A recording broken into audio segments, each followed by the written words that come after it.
welcome to the 385th episode of the Random Podcast from Heck. My name is Tony, and this is the podcast about random things in the world of entertainment, which includes movies, TV shows, and comic books. Big shout out to Andrew Loken. He is a big, awesome supporter of the show.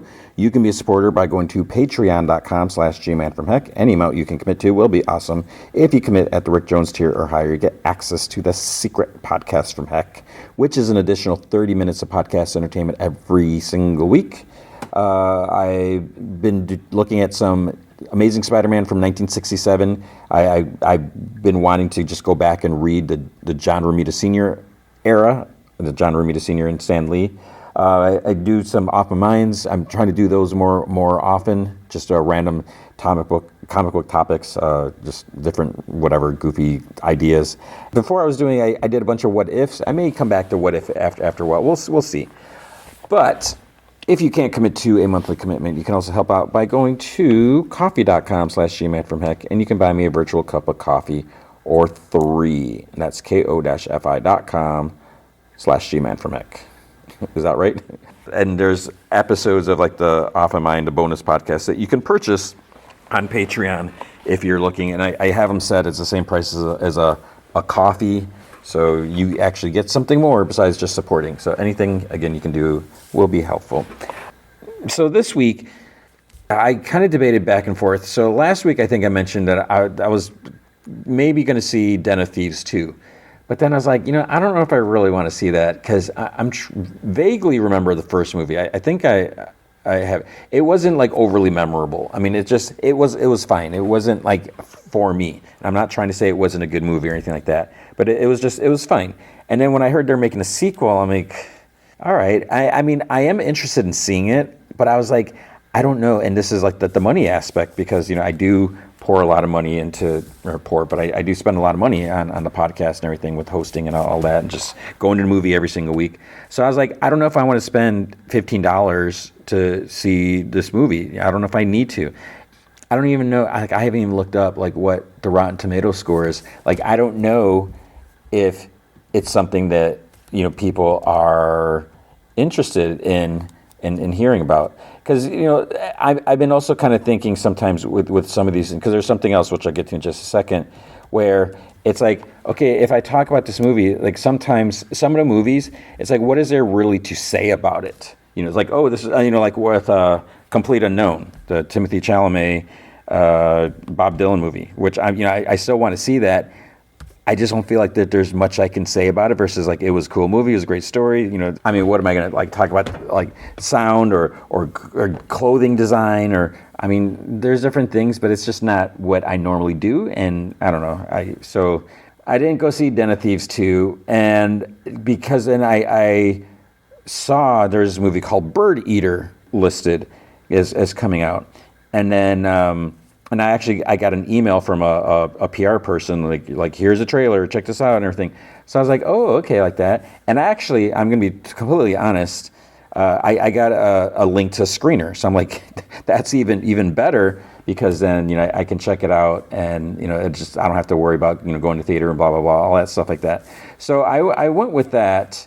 And I'm going to give my honest thoughts about that. But I like it. It's a movie. It was like a festival movie, and I think it's been out. I'm trying to figure out because I don't know if it came out in 2023, 2024, but it's been out for a while. But now I guess it's just getting its theatrical release and everything like that.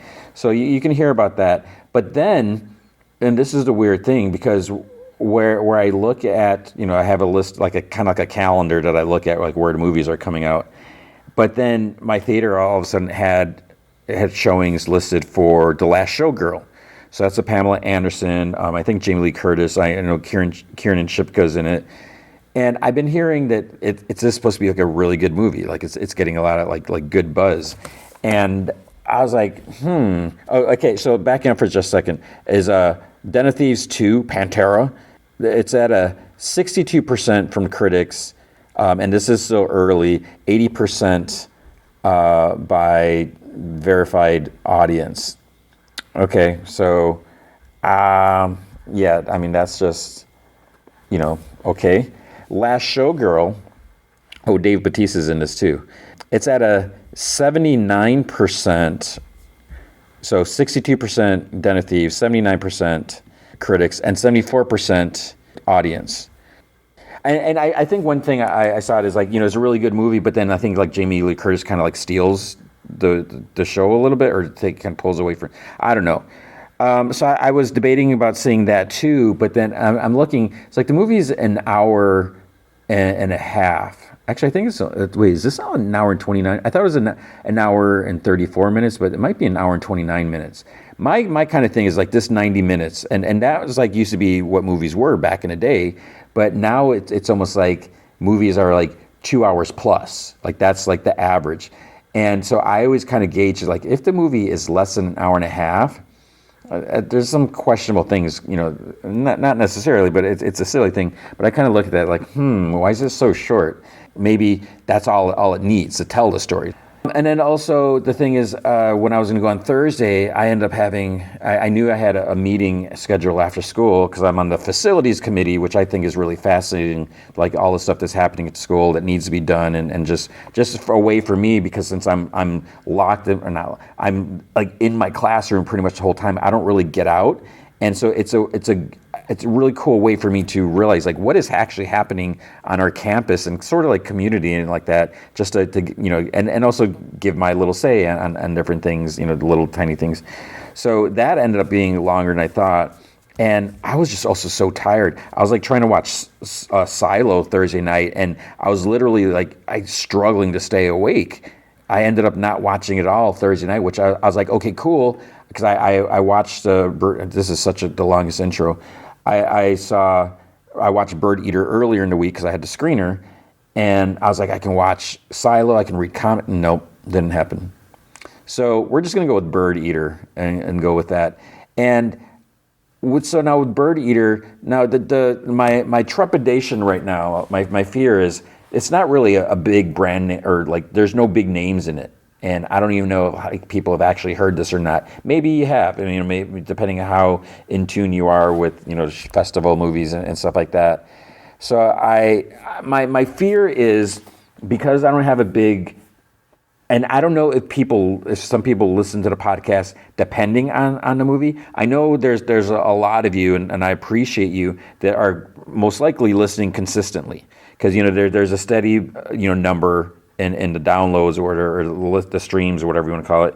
But then there's always a little bit of fluctuation, where sometimes it's a little more, sometimes it's a little less. So I know there's like that core listeners, but then there's some people, and then other times, the older shows are constantly getting downloads as well. So I know a lot of people are listening after the fact. So even though right now we're in the first week of January, second week of January, someone else might listening right now. If you're listening to this intro part, it might be February or March, and that's just the way it goes. And I think that's awesome. It's always cool to that there's that longevity, that people actually do care, that they go back and listen or whatever, and maybe for some reason they couldn't listen.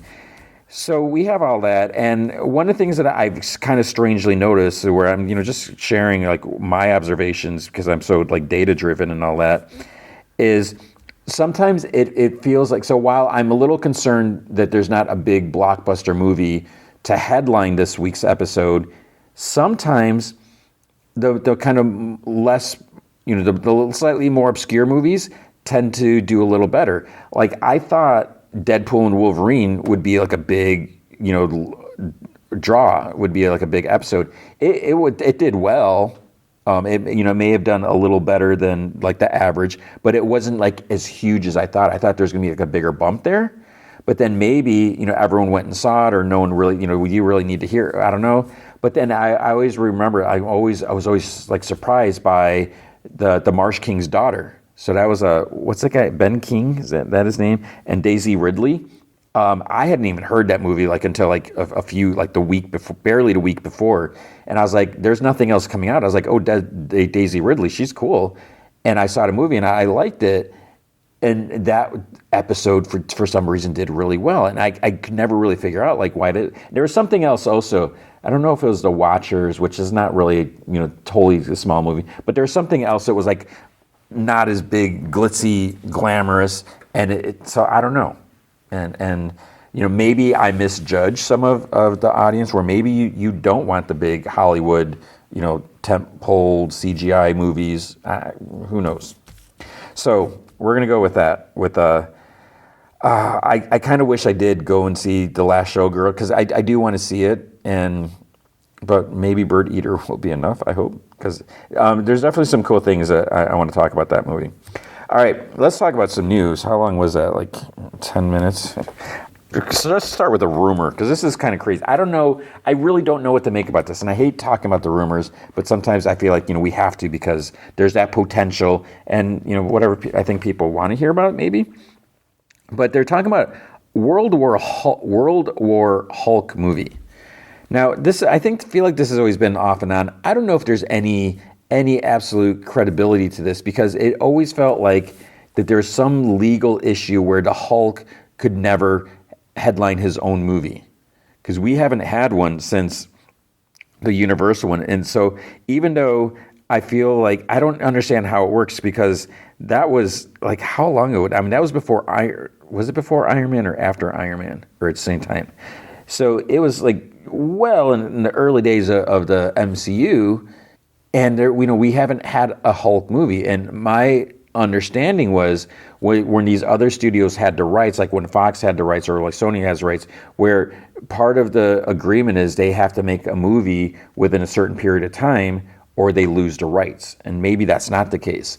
So it seems weird, because I think Universal had the rights to Namor, and then they never did anything with it. So then that was happening. Or was it like Fox had the rights to Daredevil, and they were like coming close to making a Daredevil movie, but then they missed a deadline. It just didn't happen. They reverted back to Marvel, and then they did the Netflix show. I don't know. So they're saying that there's a possibility of a World War Hulk, and like Kevin Feige's been like talking to people and like that. Well, supposedly the rumor is George Miller. They've been talking about him possibly directing it, which would be cool. It would be insanely cool, but it's just weird. And I guess my other concern is, like, what exactly is this movie going to be about? Are they going to hold the Illuminati, like, targeted to Hulk? Because where we're at in the Marvel Universe, Hulk isn't really seen as a threat. I mean, maybe something will happen. So I don't know. But I guess this was there's a listing by Production Weekly or something like that was talking. So who knows? So just big grain of salt, I guess, for that. I think last week we talked about that there's rumors of the possibility of Marvel finally recasting Black Panther. Chadwick Boseman sadly passed away, and it doesn't seem like they want to do it. I don't know if I'm just being cold and I'm feeling. I think that they should, because, and I've said this so many times, where while Chadwick Boseman was an amazing person, amazing actor, the idea, and it's not just about the franchise, or because I want more Black Panther movies, or I'm just greedy, I want content. I have no stake in it, but I feel like the character, what the character represents and what the character means to a lot of people, means to certain, whatever community, that's an important thing. And, I want kids to look up to that. And, you always hear about, people saying how, like, the villains are always cast, as Black actors, and that's something that the Beau DeMaio was talking about, how, heroes are being gender or race swapped, and they're being turned into Black men, and so like the heroes are beating up the Black man. But with Black Panther, I mean, this is, he was this king, he was regal, he's this amazing fighter, he's just like so, just amazing. And I feel like that's something, and you heard all the stories, like when Black Panther first came out, people in tears and people being relayed, and while I've never looked for someone to relate to that looked like me or anything like that, if people need that, I mean, that is huge. I'm totally on board, with that. But what they're saying is like, oh no, maybe it's T'Challa's son that's going to be recast, and then it's even going further. It's like, well, maybe we're going to see his son in the future, and I don't know if they're talking multiverse stuff or Secret Wars stuff. I mean, I don't really know what exactly is happening in Secret Wars, So who knows? And maybe I think that there is something that said that they had possibly found someone that could take Black Panther's role, take T'Challa's, but this person turned it down because of like the big shoes that they would have to fill, and they're like, maybe that wouldn't be like a good career move. So I don't know. So that's too bad. It's talking about recasting. So this is interesting. So Disney, Marvel, right? Black Panther. Not sure if they want to, recast Chadwick Boseman because it would be so hard and everything like that. But Ahsoka season 2, we had Ray Stevenson who was amazing as Baylan Skoll. He was. I mean, I don't know if amazing is. I mean, it wasn't a huge, groundbreaking character or anything like that, but he did a really good job with it, and it was cool to see like what he was doing and what's going to happen next. And then he passed away after that, so that it's tragic. But then you look at like, well, what about our content? And I know I feel so like skeezy just like talking about that. But they are going to recast the character, and like I said, I don't feel like it's like insulting to the dearly departed. It's not like you're trying to erase or say you're not negating anything they did, but I feel like you're allowing the memory of the character to carry on, because obviously some people are going to make comparisons and all that. If the character continues, then new viewers or whatever, they might want to go back and like, oh, what's the origin, what's the beginning, and then it'll be like, oh, it was played by someone else, like, wow, this is amazing performance and all that. So it's a way to keep things going and all that. So it sounds like Rory McCann is going to be the new Baylan. He was in Game of Thrones. I don't think I saw him in Game of Thrones. I'm so far behind in that, and I haven't watched it forever. I don't know if I ever will. So someday I will, but yeah, I don't know. It's kind of funny. When I was looking around for news, I'm seeing all these people like, yeah, I want to play this character. I want to play this character. There's one dude in the Last of Us. I forget his name, but he expressed interest in playing Batman in Brave and the Bold.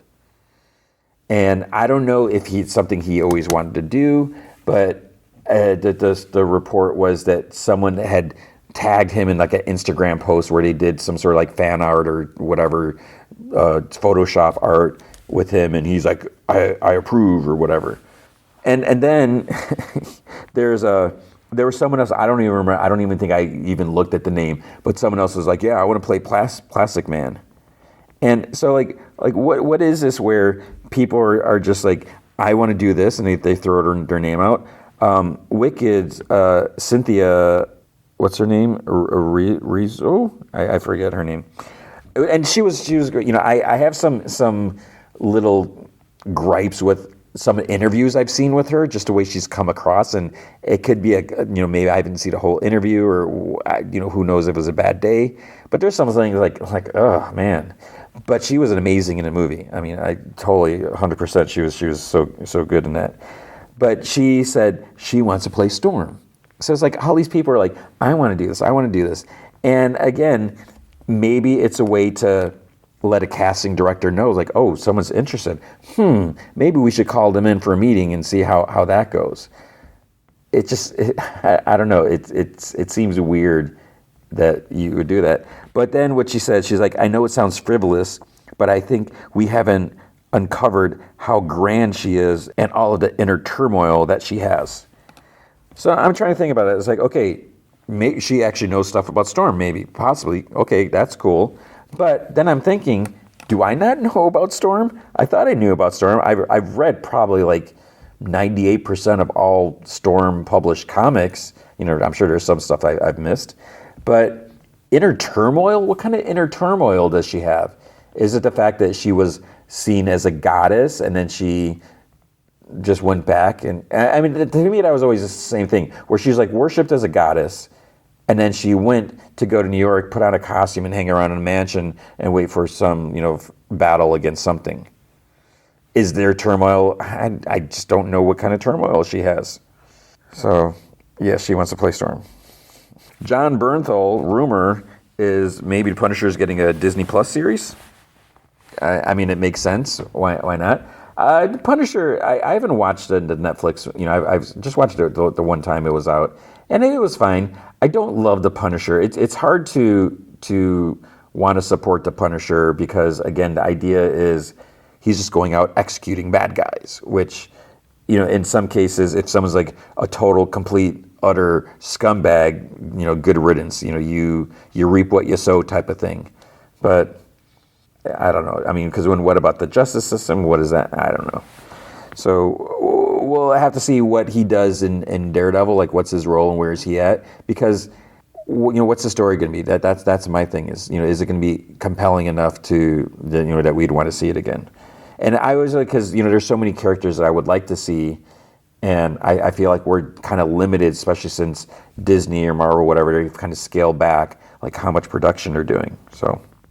Jimmy Kimmel, I'm pretty sure it was Jimmy Kimmel, like 90, maybe like 97% sure it was Jimmy Kimmel, maybe 98. So Eben Moss Backrack, who's playing the Thing in the Fantastic Four movie, he was on, and Jimmy Kimmel kept pushing, like, oh, is Robert Downey Jr. going to be in the movie? Is he going to appear at the end? And the dude's like, we don't talk about it type of thing. But he just kept pushing because first he's like, how was Robert Downey Jr. like on the set? And he's like, oh yeah, we're living together and all, he's like joking. So it just felt like he was like almost like trying to catch him off guard. And I think that's so uncool. You don't want to do that. Now, having been on, the other end of the camera or whatever, interviewing people, yes, you want to get that juicy information. You want to try to get something really cool. But I think the difference was when I was doing interviews on Comic Vine and at GameSpot, is I guess I was never really looking to like, oh, can we get something that goes viral and all that. I was just looking at it as like, okay, I'm doing this for my community, for my audience. I want to get some good content, so I want to ask them some cool questions, and stuff like that. Versus trying to, because I feel like when there's stuff like this, when you know perfectly well that there are things they can't talk about, that try to push them, to try to catch them off guard, that is so insanely uncool. I mean, it's more so like in comic books, since I probably interview more comic creators and actors or whatever. But with comic books, there's always that 3-month window where their creators are not allowed to talk about what's happening outside of those solicits. And this is like Marvel and DC, I guess, main focus. Like right now, we're in January, March, April, May. You probably don't know what's happening, past May in any of the comics, and any of the Marvel or DC comics. So creator, doesn't matter who they are, they're not supposed to talk about what's going to happen in August. There may be some big tease is saying this is coming, but you can't really talk about that. And to try to trick them into saying something, I mean, that's just not cool, because one, it could get them in trouble. And, because there's a, whole process and logistics, like how things are going to happen. Or if there's going to be some big announcement, Joker is going to get Kryptonian powers, maybe they've like, okay, we made a deal with USA Today or Hollywood Reporter, Rolling Stone, whoever, that they're going to break the news, and because we want the exposure on that platform, blah blah blah. And then if they let it slip, then the other person may be like, well, we don't want to run this now because it's already out there. So I don't know. It just you don't want to do that. So if Jimmy Kimmel, I don't have anything against Jimmy Kimmel. I think he's done I've seen some funny interview clips with different things, but trying to catch someone off guard, that's not cool. The other thing I saw, I don't know if it was a Washington Journal, there was like somewhere where they're talking about like we're starting to see the end of like reporters in that, and now what they're trying to do is get more kind of like celebrity or like not necessarily influencer, or I don't even know what I'm looking for, but you're trying to get more like popular interviewer people to do interviews. And I don't know how I feel about that as well.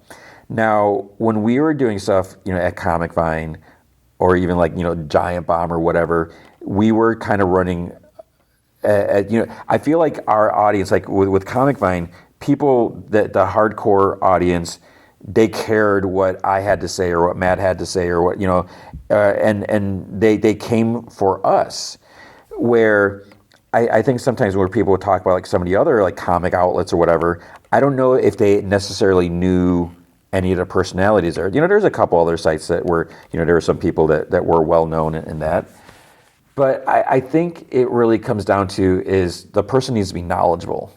And what I'm seeing like on some of the entertainment outlets that I follow on Instagram, where I see some of the different interviews, because we had the Golden Globes, and sometimes I see and I've seen this in person at conventions or events, where sometimes the people interviewing, it's like almost like they're making it about them. They're like turning it around, like, oh, look, I'm talking to this person, like, oh, and trying to strike up this conversation or trying to like establish like a relationship, like a friendship or something like that. And there is value in that, it's a fine line and everything like that, because you want to make that memorable contact. So the next time you happen to run into them, hopefully they'll remember you. And like I always say, like the Agents of S.H.I.E.L.D. cast, I felt like they always remembered me. Maybe they didn't know my name. They didn't necessarily like, hey, Tony, it's great to see you. But a lot of time they would be like, oh, hey, it's great to see you again. They would say that, but maybe they didn't necessarily know my name. Maybe, whatever.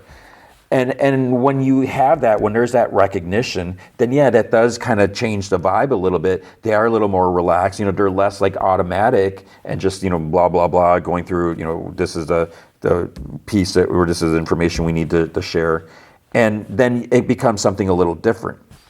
But there was, I don't want to mention the actor or the outlet, but I saw this one interview and it almost felt like there's like flirting going on.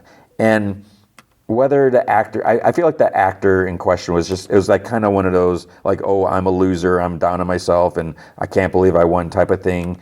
And just kind of being like quirky, like oh, I don't care about awards. And maybe that's true. Maybe I've said more than enough and you can figure it out. But there's just some stuff where it's like the person interviewing him, she's just like laughing and stuff like that. I was like, okay, this isn't really, for me, I'm not getting anything out of this. I'm not hearing about their thoughts on this or what it feels like to win or what did they put into the performance. So I don't know if that's where we're coming to, but I feel like I'm just so off topic, but that's what we have possibly coming up. So less actual reporters or whatever, interviewers, and more people trying to make a name for themselves. Whatever. Thunderbolts, asterisk. I guess the stunts are going to be physical effects versus CGI, according to Sebastian Stan. So that is cool that they're actually yeah. And I think hopefully, there will be a noticeable difference and it'll feel real and less, plastic. So that's something to look forward to. I'm really excited to see that movie. I can't wait for it. I don't know. There's something. I think it's gonna be really cool. And then the last bit of news, not really news, but Rob Liefeld, he commented on Twitter, on X, about Cable not being Wolverine and Deadpool, because I don't know if there's any truth to the fact of him possibly being Darkseid, or if it was just a matter of someone did like some Photoshop, fan art, and like, oh, he may be going to DC now because Marvel chose not to have him in the movie. But Rob Liefeld said, shouldn't have blocked him from Deadpool and Wolverine. All-time boner move. But it's like, why? Josh Brolin, did I mention Josh Brolin? I don't know if I mentioned Josh Brolin. He was good as Cable.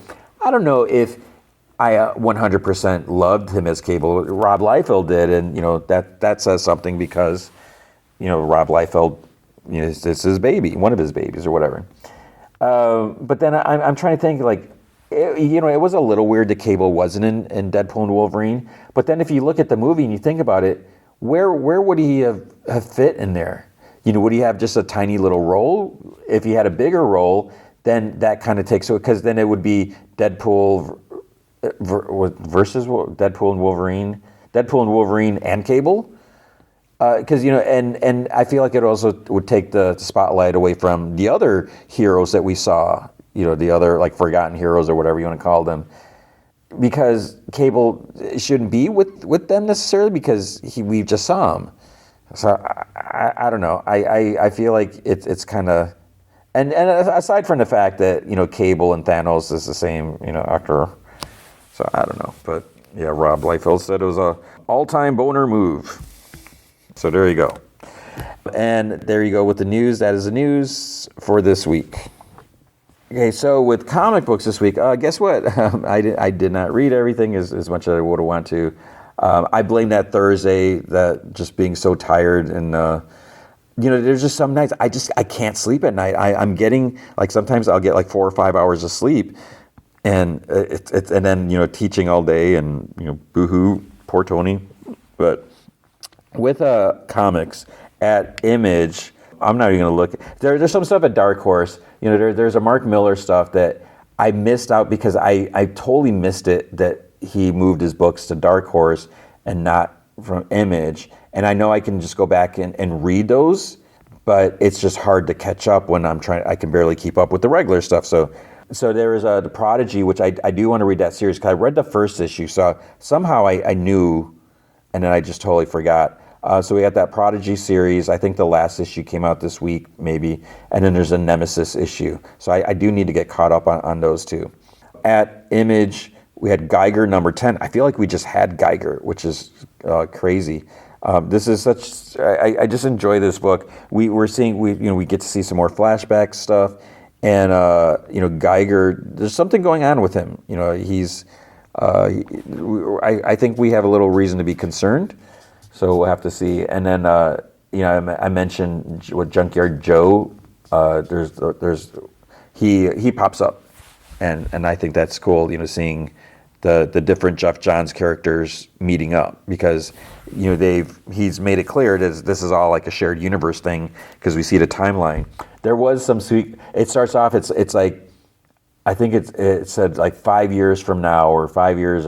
Or something like that, and that threw me off because then it was like another. So I was like, wait, or it was like 5. Yes, I think it said 5 years from now, and then we see Geiger. He's like, there's like a big barbecue. He's got a wife, and he's like, wait, he's as a kid. So does he get like cured and meets up with a woman, and then they're like, oh, they have a daughter. So this daughter, like, wait, that daughter must be less than 5, obviously. But then they have a son too.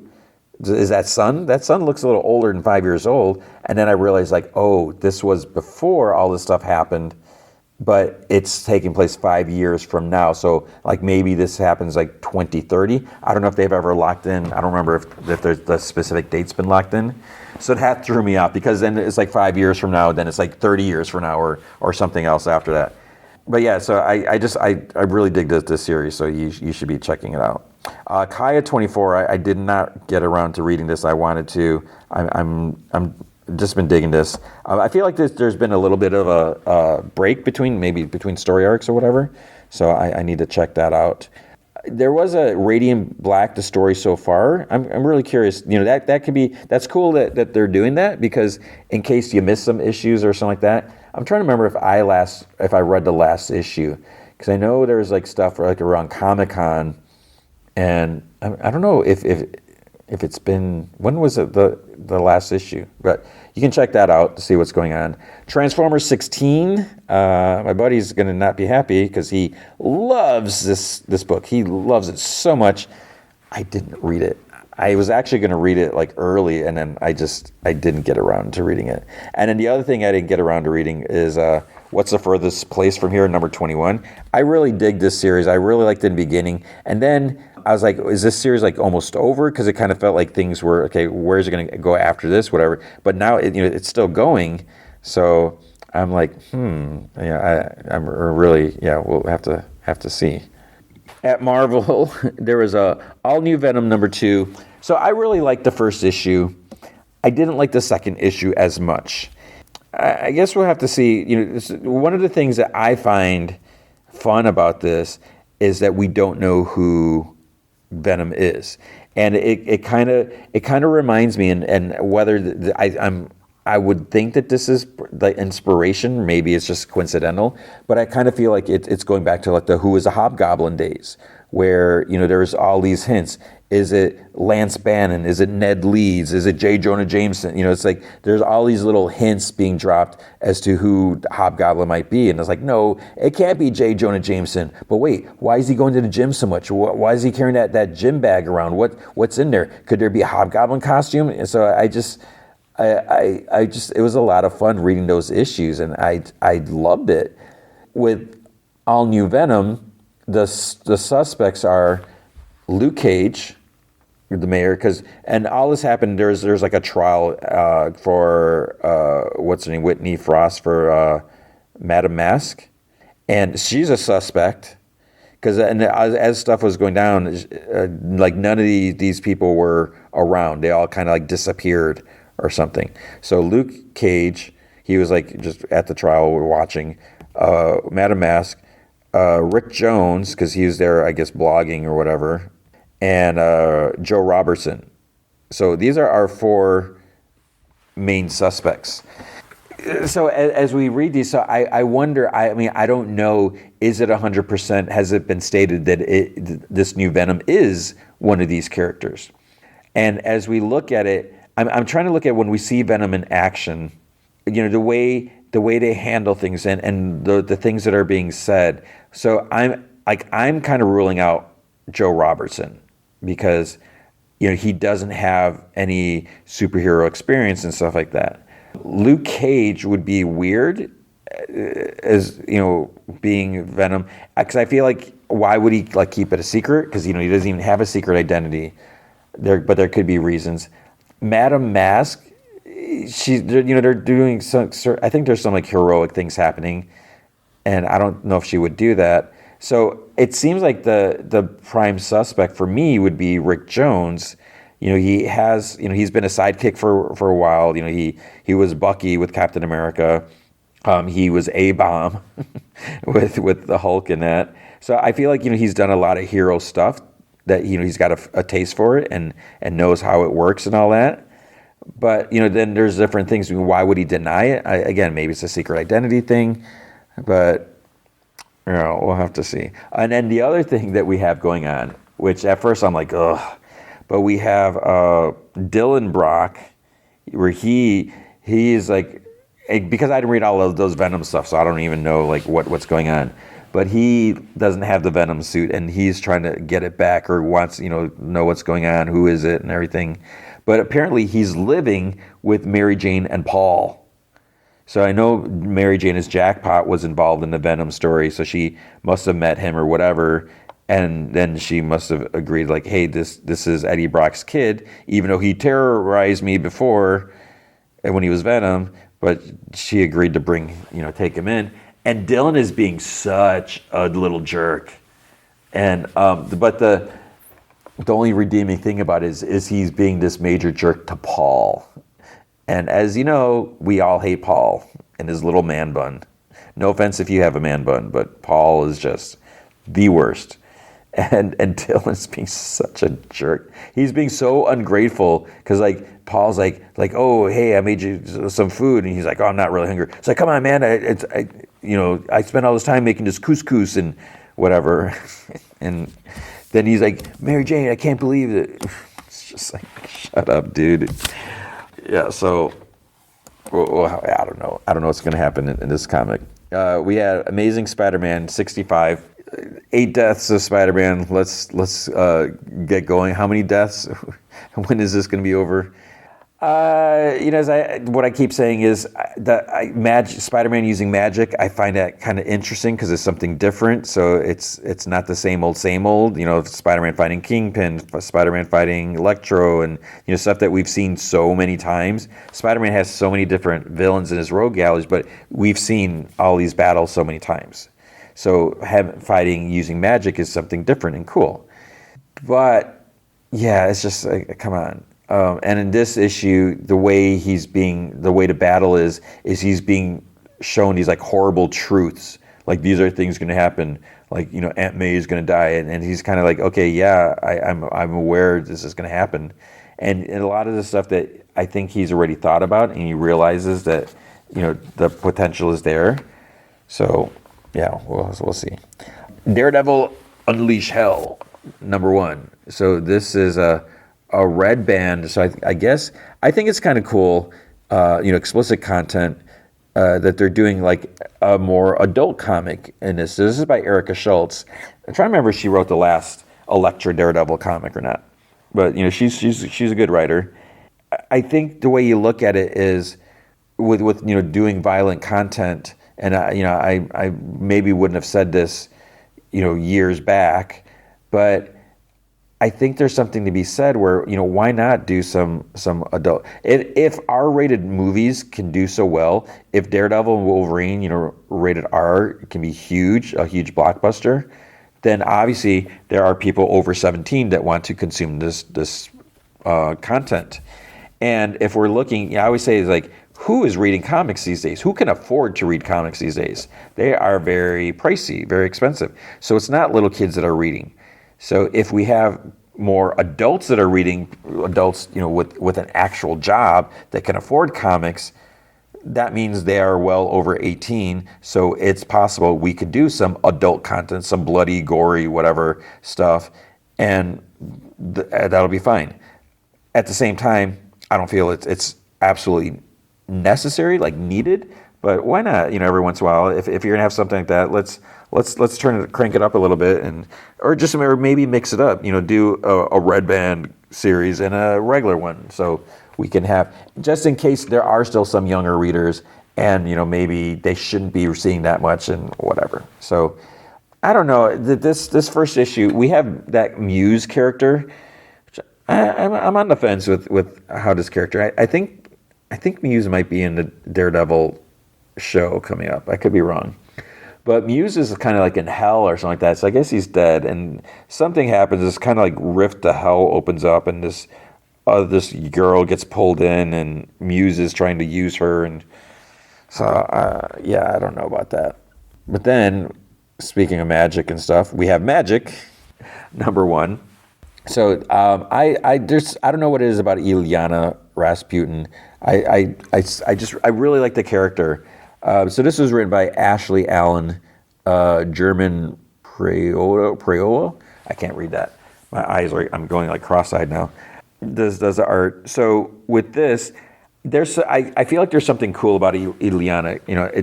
And part of it, she had a tragic life upbringing. She was kidnapped by Belasco, and I think I was talking about her before, or no, I think it was I don't know if it was the Iron Man one where Belasco was involved. I don't know if I mentioned his name, if I totally forgot.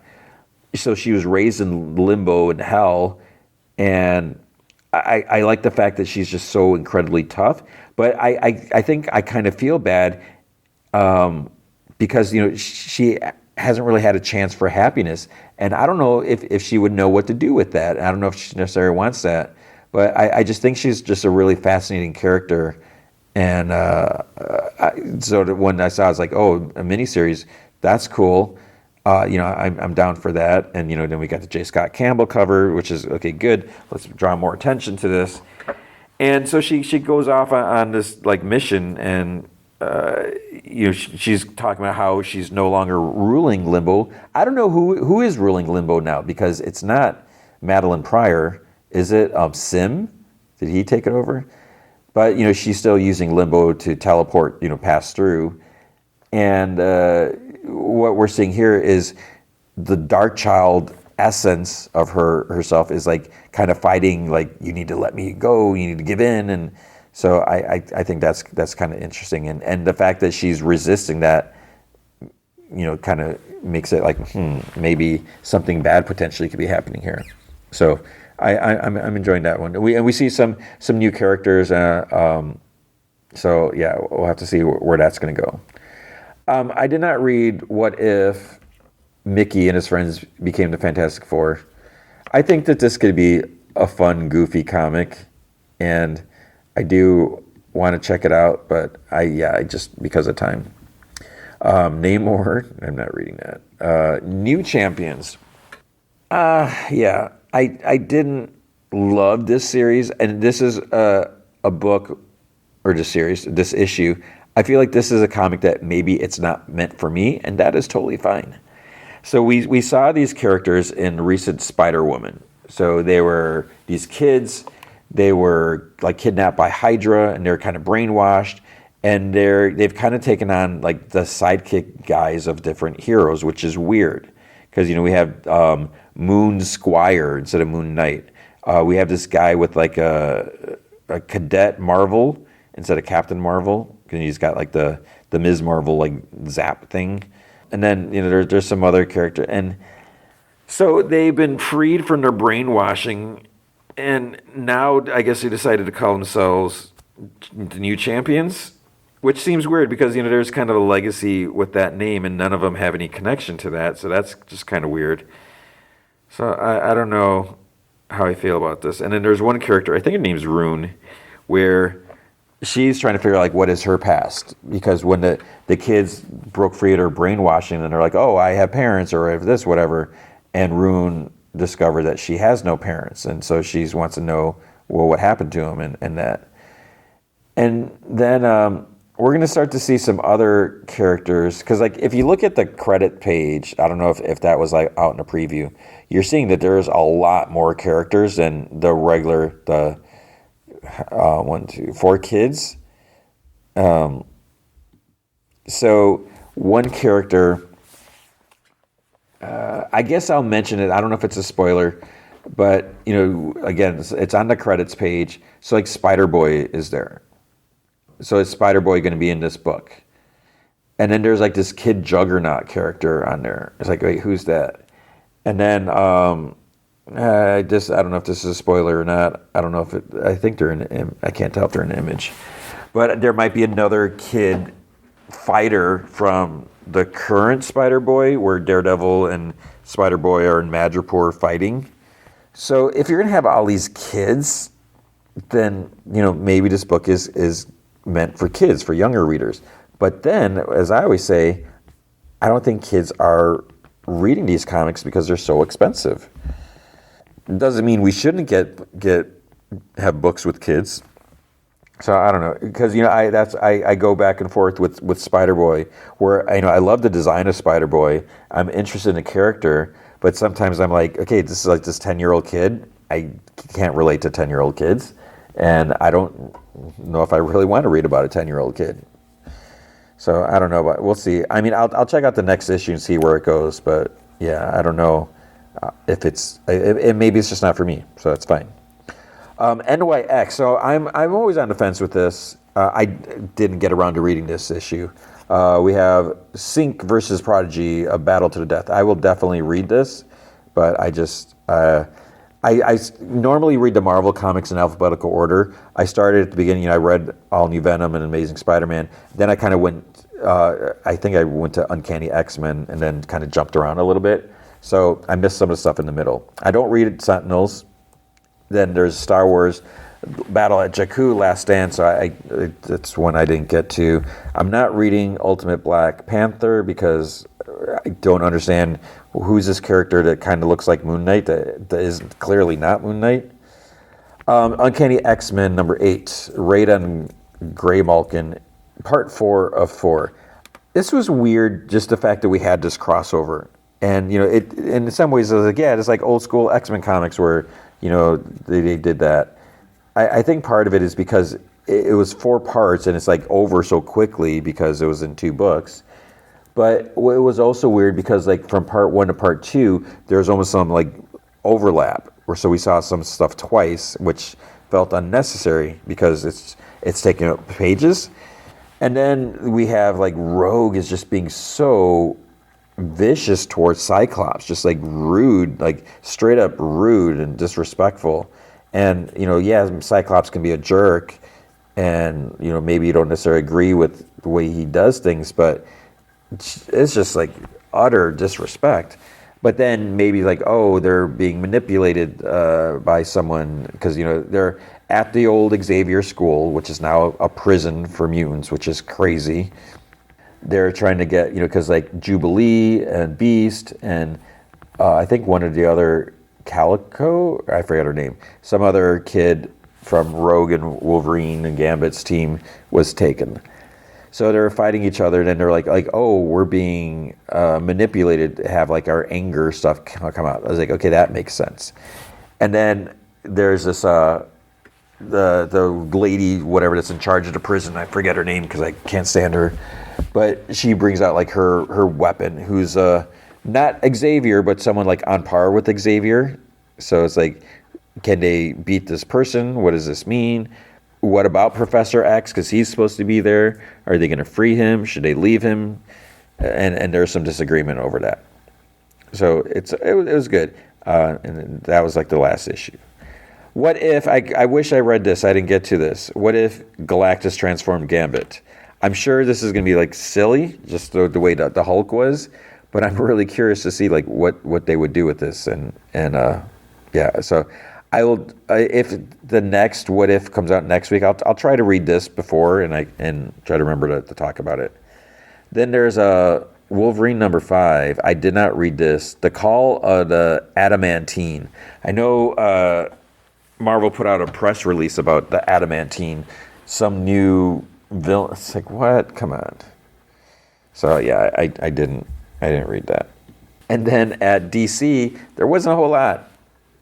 We had Absolute Batman, #4, and Gabriel Hernandez Walta does the art. 'Cause at first I'm like, okay, the art's different. It's a little grittier, and we kind of see some like origin stuff for this Absolute Batman. So I guess having the kind of grittier art kind of fit a little bit.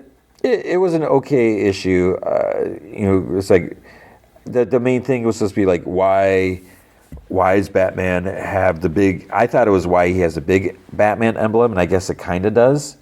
And I guess I know what the reason is, but it's like I thought there was gonna be something more. And it's interesting because we see more of like Thomas Wayne. So what is Absolute Thomas Wayne like? What does he do? And yeah, so I guess the other thing I'm kind of wondering, and I don't know if it's because I thought Absolute Bruce Wayne didn't have. There's like no Wayne fortune, but then it's like, well, how's he affording all this stuff? And then some of the stuff that he's designing. So is he just like insanely intelligent that he's able to make like gadget stuff? Because there's one thing he was working on, and I think it was before his dad was shot, before his parents, whatever. So I don't know. Then we had Aquaman #1. So this is written by Jeremy Adams. John Timms does art. And I'm trying to remember, like, what has John Timms been doing lately? Last thing I remember, I was like Harley Quinn. I know he's done stuff since then, but his art is always just so good. So it's so good to see his art. And this was the first issue. I almost felt like wait, did I miss something? So we're seeing Aquaman, and he's developed a kind of new power set. And I don't want to like give away what it is, like who it's related to. So I don't know if this has anything to do with the Amanda Waller stuff, where everyone lost their powers, and then some people got their power swapped, or some people didn't get their powers back at all, which is dumb. So there's something going on. But then I don't even know how much I should give away, because I don't know what's in the solicits for this, like where the series is going. Something happens to Atlantis, of course, right? And so Aquaman has to do something. He has to try to figure out how he can find his people, type of thing. And I don't know if that's saying too much. So we'll see. Because then the weird thing is, okay, he's going to kind of embark on this little whatever journey, quote unquote journey. And he goes to the Justice League because there's some magic artifact that was kind of involved with things. And so a couple people go with him, and I'm not going to say who. But then when it's time for Aquaman to go off on his search, no one's going with him. No one's like, hey, you want me to go with you? And, I guess there's a matter of like, how long is this potential journey going to take? But it just seemed a little weird that they're like, all right, see ya. Take care. Good luck. So we'll see what's going to happen. There was Batman Dark Patterns, but I I think this is issue 2. I didn't read that. DC versus Vampires World War V. I need to get caught up on that. And then the last thing I read was Batman and Robin number 17. And this was the Memento. I'm trying to wonder. I feel like maybe I didn't read issue 16 because I felt like I was a little unclear, like what's going on. Like, did I miss something? So I don't know. And it was fine because then Damien is almost kind of taking a different direction, which is like cool, but it's like, when did this start? Yeah. So it was fine. And we're going to end it on that. That's going to be comics for the week. Creature Commandos, Season 1, Episode 6, Birdeater Skeleton. That comes up in the episode, obviously. So it starts out in Gotham. There's this dude in a lab coat. He jumps out of the back of a van, like a truck or something like that, and then the thugs catch up with him and they drag him back. So his name is Alex. Well, you probably can figure out who this is. And then Rupert Thorne tells him, he's like, you ain't going nowhere. And he's like, would you get that through your skull? And then cut to Dr. Phosphorus in the present. So that was Dr. Phosphorus. He's hiding in a dumpster while like armored soldiers are looking for him. Then he gets up, he walks down the street whistling, like trying to be like inconspicuous. And it's like, I think he ended up, I don't know if he had a lab coat, but it's like, where'd he get the clothes from? Because I thought he like burnt most of it off. Anyways, one of Ilana's guards, Sergei, says that he thought the Commandos were our friends. And she says, according to General Flagg, that they're being misled by Cersei and they're on their way to assassinate her. He says that we must get you to the bunker. She refuses to hide. She tells him that he has to find them, stop them, and kill them if he must. The people of Pokolistan are depending on it. So helicopters are flying like over the city looking for them. Nina's like moving around in shadows and like back alleys. And then she bumps into someone. It's the bride. And she turns around and she's like, what are you doing? Whatever. Because they like scared each other. There are like soldiers in the streets like at both ends of the block. So they both duck into this building and they find a bunch of women. And outside several soldiers gather because I think a couple saw like movement there. So the bride goes up to the lady. So basically it's like a brothel. Basically what it is. So the lady that looks like the boss, the madam, whatever, the bride tells her that she's to tell them that they're not in here or she'll blow her head off. And Nina tries like getting her to take like a less forceful approach, but obviously that's not the bride style. And Nina's like, oh, you're crazy. She's like, you're always so violent. She's like, you need therapy. There's a knock at the door, and I'm resisting actually knocking, but yeah, I couldn't. So then the guards demand that they open the door. So one of the women answers. She's like, bonjour, may I help you? They just like barge in. Soldiers like, we saw 2 figures come in here. It's like, they could be dangerous. And the woman's like, oh? It's like, maybe you saw Radka and Sylvia returning from the store. And then like the woman, they're like all standing around her lingerie and stuff, and they just kind of like smile and wave seductively, whatever. The younger guard is like, he's like almost mesmerized, just like staring. Then the older one like smacks him in the head, calls him a doofus, and tells them to call the guards to see if they see anything. And then the woman answered the door, the girl, she's like, please return when you are not working. So when they leave, the madam, she's like, fine, we help you. So it seems like a good time for you to be leaving. So the bride like looks out the window, sees there's like several of the armored knights like standing around. She says that she thinks they'll hang around there until the heat is off. And Nina's like, well, maybe we can make it like fun. She's like, do you have categories? Rick is being wheeled into hospital. He's like on a gurney. Walker and Economos, they're like following him. And so I was like, wait, what's going on? Amanda tells the doctor that she's a director of Argus, and this man reports to her. So it's like, does the doctor, I don't know if this is like a regular hospital or whatever like that. It's like, does this doctor know what Argus is? Do the general populace, do they know? So she's like, he reports to me. She's like, what happened? The doctor says that he doesn't know. He's in a coma and his back is broken. So Clayface, he did the Bane backbreaker move on him. And when I said it, I was like, did he really break his back? Try saying that fast. And it turns out he did break his back. So I'm like, okay, not that I wish anyone to get their back broken, but if you're going to do that move, Bane style, something should be happening. So he seems to have suffered major internal damage. Supposedly, like some type of monster dropped him off at the emergency room doors. And Walker's like, what kind of monster? And he kind of starts listing all these different types or whatever. And a nurse is like, he was green, about 7 feet tall, humanoid. And she's like, is that a thing? And they're like, yes. And she's like, he had bolt on his head. So he kind of was like, Eric Frankenstein. He's been stalking the bride for centuries. So the doctor tells them that they have to wait outside while they, go into surgery. And Waller asks, like, is he going to make it? And the doctor's like, maybe, but not if we don't tend to him now. So Waller says she's like, if Flag told Frankenstein where the bride is, and he's like, he could stop her from assassinating the princess, which, according to Cersei, is how World War III starts. And this is what's so annoying. And I get why he says that. Why does he have to tell that to Waller when she's the one that got the vision from Cersei? So it's obviously, I guess it's for the viewers' benefit, in case you forgot or in case you didn't watch previous whatever episode. It just seems so annoying that he mentions that. It's like, duh. So she's like, get operatives watching the local airports immediately. So then on an airplane, this pilot steps out into like the passenger area. He finds two guys have just been murdered. I mean, they're brutally murdered by Frankenstein. And he says, slight change in the manifest. He's like, I'll be joining my two friends traveling to Pokolistan tonight. And he's like, do you believe in love? I do. And the woman I love is about to make a tragic mistake if I don't stop her. She's been bamboozled by malevolent forces, and she's about to kill someone she shouldn't kill.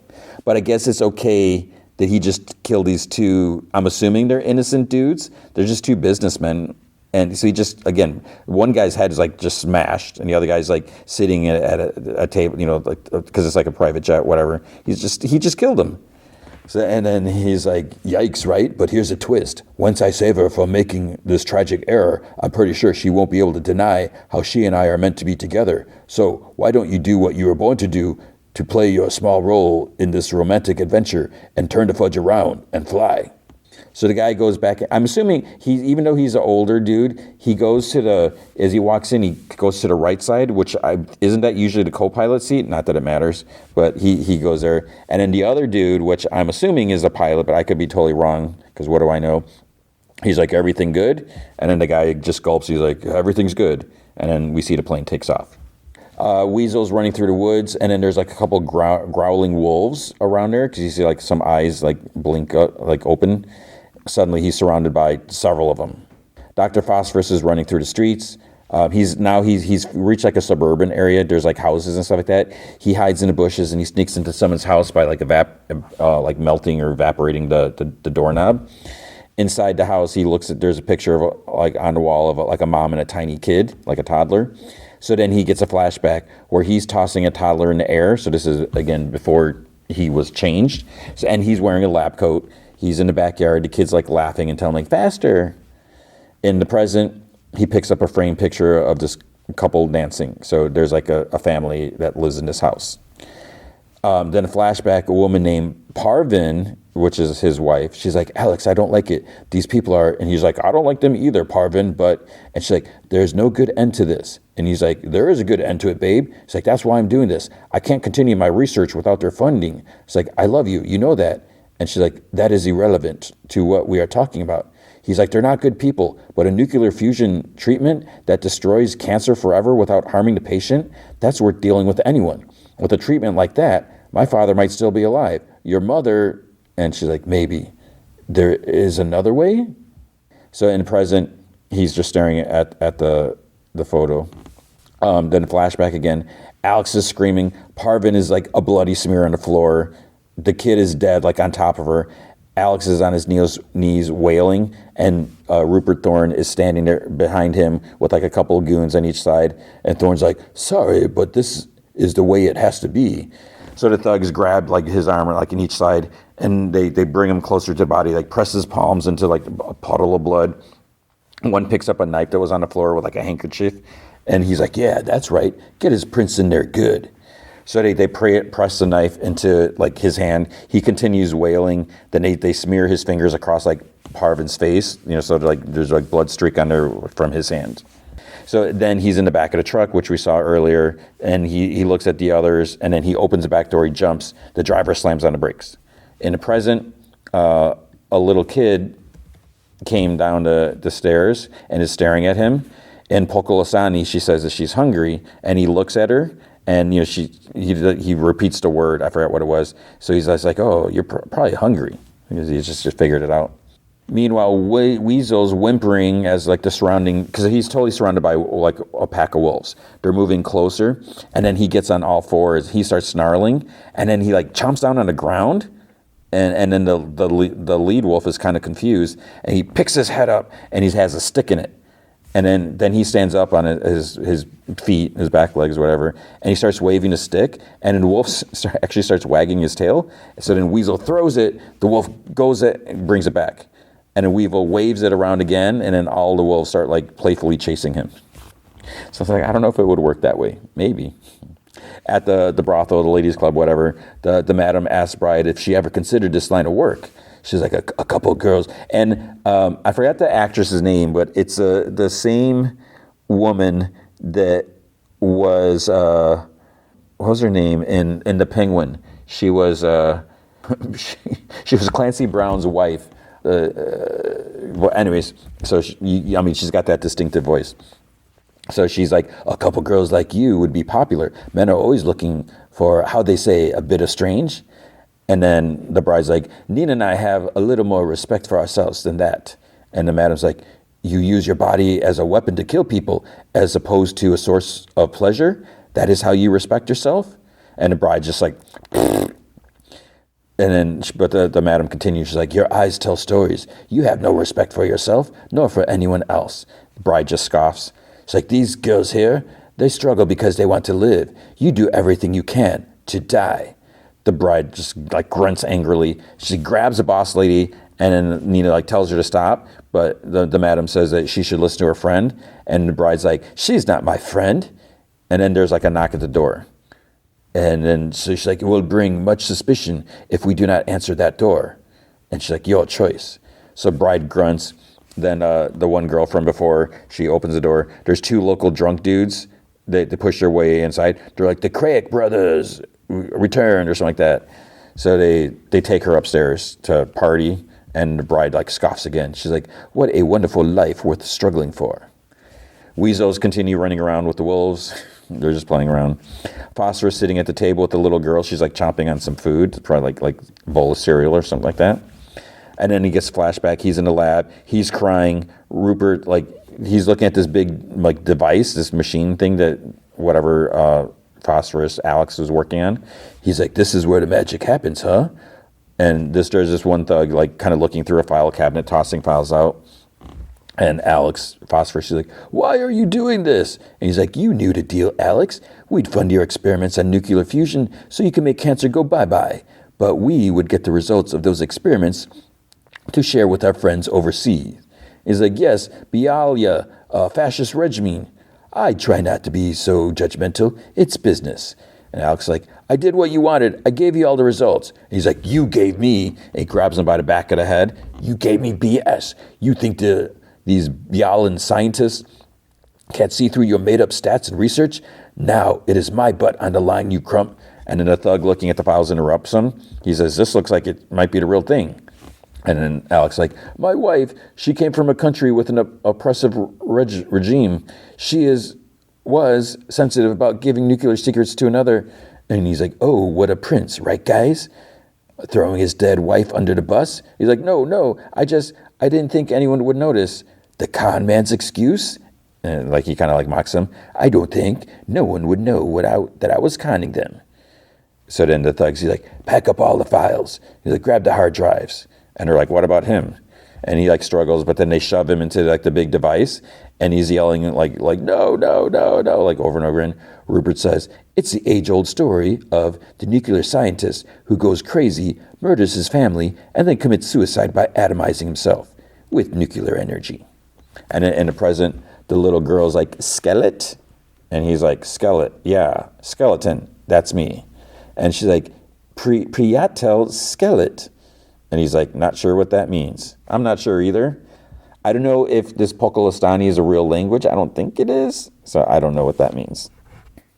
Okay, so I just did a Google Translate, whatever. It's detecting, so I typed in Priatel skeleton. It's detecting it as Russian. At first I'm like, I can't read what this says. And it translates as skeleton buddy. So he's, yeah, okay. So that makes sense. And then in the flashback, they turn on a machine. Alex continues yelling. There's like green energy. His skin kind of like starts bubbling and burning, whatever. He's howling. Rupert and the men laugh. It's like, how can people be like so like just evil, like cruel like that? There's like bright green light and kind of like an explosion inside. He's like, don't mess with Rupert Thorne. And a thug's like, say hi to your wife. In the present, the girl's giggling. She kind of, I don't know how to describe it. She kind of she puts her fingers on both sides of her mouth and pulls like out, so her teeth are sticking out, and it's like kind of like a smile. And Phosphorus kind of giggles a little bit too. He's like, looks like I'm smiling too, but then a little quietly, he's like, but I'm not. At the brothel, there's like screaming upstairs. So the madam runs up. Bride mutters, she's like, what now? So the madam opens the door and sees the girl. She has like a black eye and a bloody nose. She tells the men, she's like, get out this minute. And he like turns and barks. He's like, witch hit me. He didn't say witch. She's like, I told him that he was hurting me. So the madam's like, get out. No one touches the girls in a way they don't want to be touched. And then the guy's like, he's like, I do what I want, eh? Fat toe. So that the closed caption said fat toe. But then I was like, did he mean fatso? Because, I mean, she's not fat, but she's kind of big. But listening to it, it sounds like he says fat toe. Maybe he said, I don't know. And then his hand kind of sparks, and she's like, metahuman. Well, let me state plainly the rules of Madame Gruyov's. She's like, no one is allowed to hurt our girls. And metahumans are welcome, but they cannot use their powers on a premises. But then he grabs her by the throat and like lifts her up. So the girl tries like stop, she's behind him. And then he like tosses the madam aside like against the dresser or something like that. And then he swats the girl back. She falls back onto the bed. And he looks at her and says that she's the one that caused all this. And he's like, lucky for you, that's the kind of thing that gets me going. And he starts like to pull off his belt. And then he gets hit from behind. Nina busted like a vase or something on his head. And she's like, get away from her and get out, like she said. And then the bride walks in and just like stands back, watches how Nina's going to handle this. And he's like, what kind of freak are you? So she smacks him again. And then his brother like runs to the door and he's like, hey, what's happening? And then the dude's like, everywhere I go, a whore is trying to ruin my fun. Let's kill them all and get out of here. And then the brother's like, again? Okay. But then he gets shot through the side of the head. And the bride's like, you crashed the wrong whorehouse. So then the first dude, he like calls out his brother's name.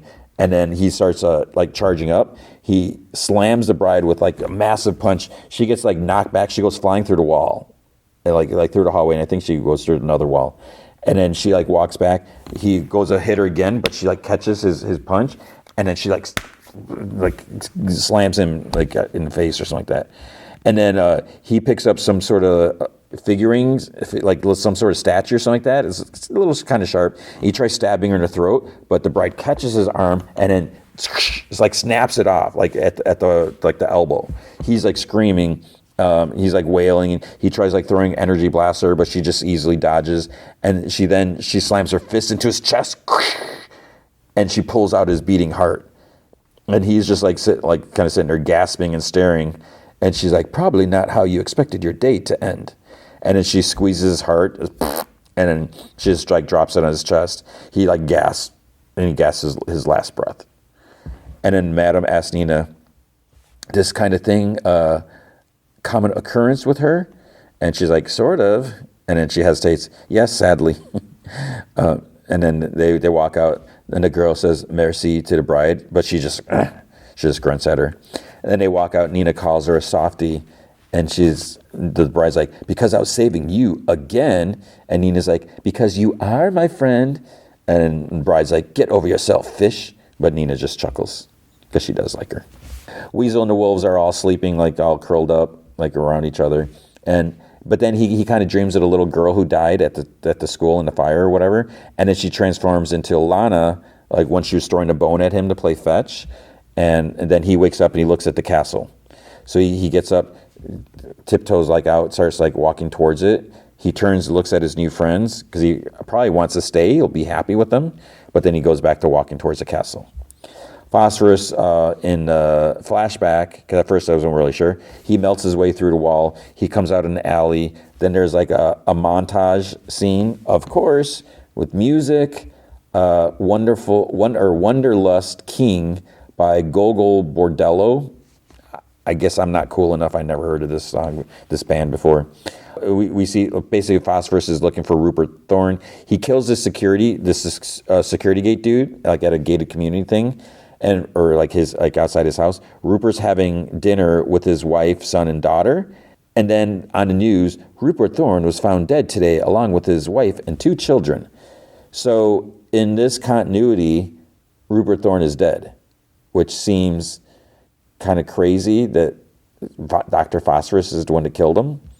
And the other weird thing is, I don't know how I feel about this, is he killed his kids. So yeah, his kid died, and maybe he's doing this out of revenge. But if you want revenge, I mean, did he kill the kids first? So Rupert would have to see that and deal with that? Because it just, I don't know, it seems wrong that he killed him. Then we see like one of the thugs is like bound and gagged in his living room with like gas on him. Phosphorus like ignites him. He grabs another thug from behind at like the grocery store. He's holding another one, over a building, like holding him like by his ankles, like on a rooftop. But then the ankles dissolve and then he just falls. Then we see him like sitting in a club in a suit, and he's like, from this moment forth. So now he's like all glowing and everything like that. He's like, from this moment forth, everything that was Rupert Thorne's is now mine. His money, his territory, his drug business, everything. And then he's like dancing with some men in skeleton masks at a club. It's just like so weird. It's like, okay, he has like huge stacks of money. He's dancing in the club, and then the power goes out. People start screaming, and you see Batman's silhouette like in the skylight. So you probably heard about this, saw this, because they're like, oh, this is the first appearance of Batman in the new DCU. So they're like, who could it be? Which Batman is it, whatever? And so yeah, I don't think it was necessary, but you have that. So I guess Batman busted him or something like that. In the present, the little girl's parents are woken up by her like screaming or something like that. So they run down, they go outside. Phosphorus is tossing her up. Her name is Yana, tossing her up, and she's squealing and laughing. And then he sees the parents. He's like, oh, I'm sorry. We were just... And then Yana runs up to her parents. She's laughing. And he's like, we were just pretending to fly. And he's like, and they're freaking out. The mom has like a bat in her hand or whatever. He's like, would you folks mind telling me which way to the castle? So the mom just kind of like points, and then he starts walking down the street. Then we see Rick Flag in a hospital bed. The EKG monitor thing is like beeping. So Waller's talking, saying, he's like, you're going to make it. It's like, we need to know what happened. So it's not like that she's concerned or anything. She just wants information, which is, I mean, that's Amanda, but it's yeah. So she's like, how does this tie to everything? Who wanted you dead? You're too old and too tough and too stubborn to give up on me now. We see a plane land. Frankenstein gives like a stack of cash to the co-pilot or pilot or whoever, and he like steps out and he says in Pocolostani, home sweet home. Dr. Phosphorus is walking down the street. Then Weasel is kind of like, he starts walking next to him. And then the bride and Nina come down like a street. They like join up. And the bride's like, looks like we all made it. So he tells her that her new look is hot.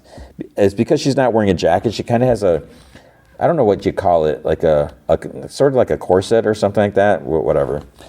And she doesn't really like respond to him. But Nina's like, looks like this is it. And then the bride's like, let's go kill a princess. And that's the end of the episode. So one more episode left. Next week is the season finale. And according to like the little clip, I mean, because who's left? Nina's the only one left. So yeah, it's going to be Nina's story. We're going to find out like what's the deal with her. Okay, then Star Wars Skeleton Crew, Season 1, Episode 7. We're going to be in so much trouble. This was an okay episode. I feel like not as much happened. And it was just kind of weird because then at one point I'm like, wait, there's still one more episode after this. And it almost felt like it was over, but then it kind of goes off a little bit. So we'll talk about it. So it starts out like the woods. The parents are they're looking around her at night. They kind of put some pieces, like some components and stuff together along, I'm assuming like the data that Wendell took, whatever. Then they assembled a transmitter. And as soon as they turn it on, like several like big security lights turn on, and a droid barks out, you have an unauthorized communication device. Step away or you will be stunned. And Neil's mom's like, she's like, I'm going to grab it and run. She as soon as she like touches it, she gets zapped and she just like falls over. So KB's mom grabs it. She starts running and they're like, you'll be stunned for your own safety. So one mom gets stunned. Then the other mom grabs it. The transmitter keeps like running, and then she gets stunned. So Wendell grabs it, and then he starts running, and then he like he kind of dodges a little bit, but then you hear, set down the communicator, or you will be stunned. You will be stunned for your own safety. And then it falls to the ground. But then Fern's mom, so she's there too. She picks it up.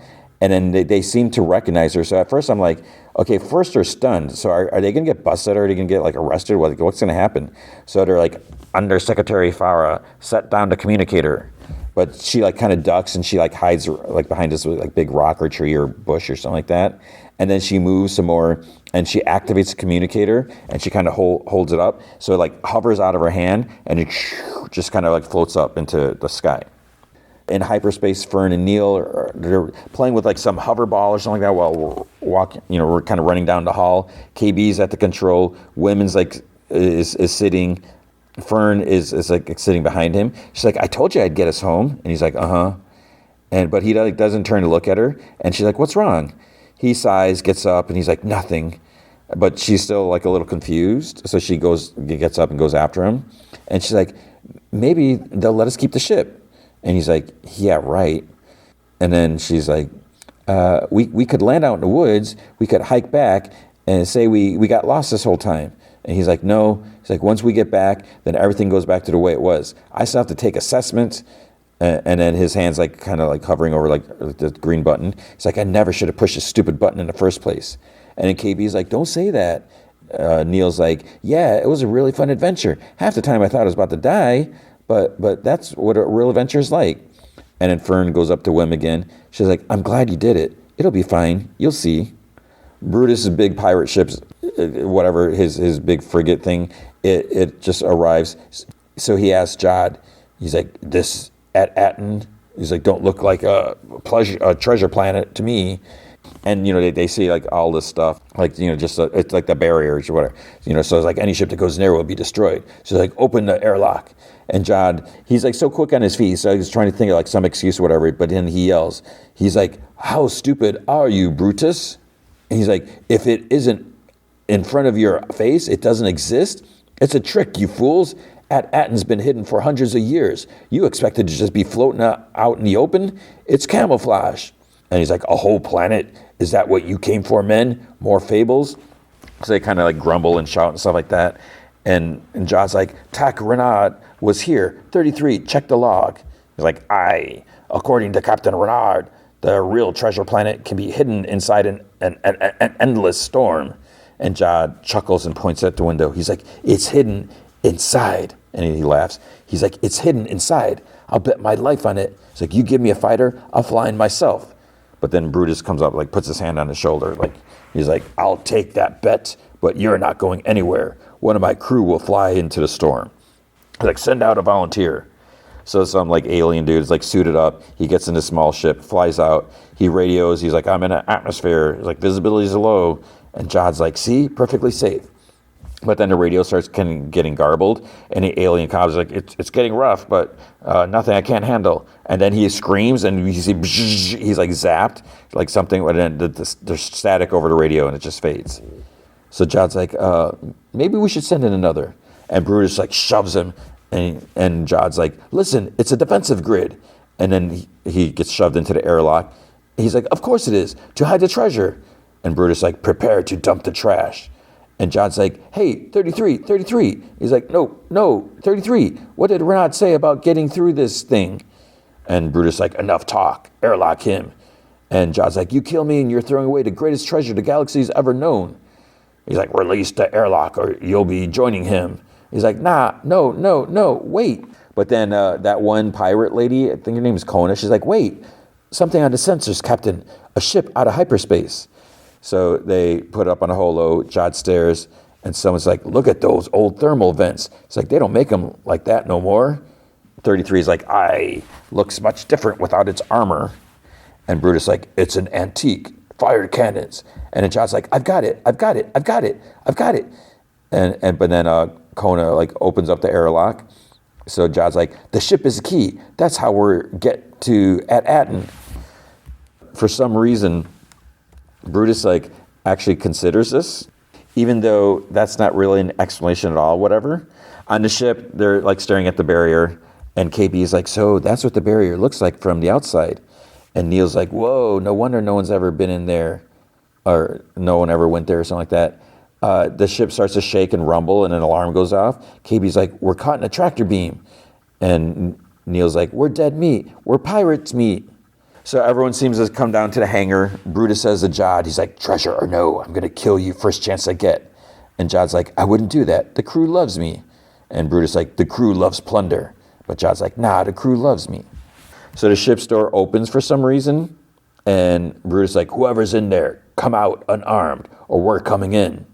He kind of like pauses. He's like, I said surrender. And like, sell nothing. And he's like, bunch of cowards. So he turns, he's like, all right then. And then a big claw like drops down, grabs Brutus. He, and it kind of pulls him up a little bit. He shoots at it. It drops a little bit, but it's still like holding on to him. A computerized voice is like, stay back, release the tractor beam, and we'll let him go. And Jod's like, fear not, my friends. So inside, the kids see Jod. Wim's like, why isn't he back in the brig? So Jod pulls off his chains, and I don't know if he used the force or whatever. KB makes the ship say, don't come any closer. Last warning, let us go or this guy is done for. Brutus growls a bit. He kind of looks at Jod. He's like, Silvo. Jod looks at him, and then, pshoo! So he shoots Brutus. He kills him. The kids are kind of like, and some of the pirates like kind of shrink back, but they still have their blasters pointed at him. And he's like, Brutus was a stinking, backstabbing mutineer. Any of you want to follow him? And they just like stare at him, and they kind of like lower their guns. He's like, good. And he's like, Kona, Pax, seize the vessel. You'll find 4 scared children on board. Hold them hostage. Gunter, fetch me 33. The rest of you, prepare the frigate to take At-Aten. And they're all like, aye, Captain. They're like, yeah. They start cheering. And the kids kind of scurry back. So the transmitter is like hovering out in the atmosphere inside the ship. The kids are sitting at a table. That pirate lady Kona and Pax are watching over them. Jod is there, and he's like, find out whatever mechanism allows this ship to pass unarmed to At-Aten. It's like, rip it out and install it in the frigate. So he's wearing like a helmet, because at first I thought he was still in the frigate and he was like radio in, but he's got a helmet on for some reason. So 33 is like, aye, Captain. And Jod's like, I need its firepower to seize the mint. And then some dude notices there's an incoming transmission, and it's like Farah's voice.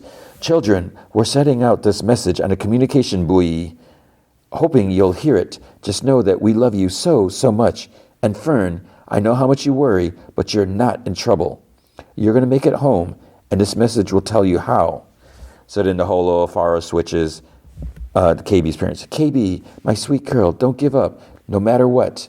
We know you must be scared to go so long without maintenance. The kids are trying to get closer, but then a pirate like threatens them and like hutties or whatever, like it's a big blade. KB's parents continue, and you shouldn't have too many malfunctions. Get home safe to good old At-Aten where you belong. Switches to Neil's parents.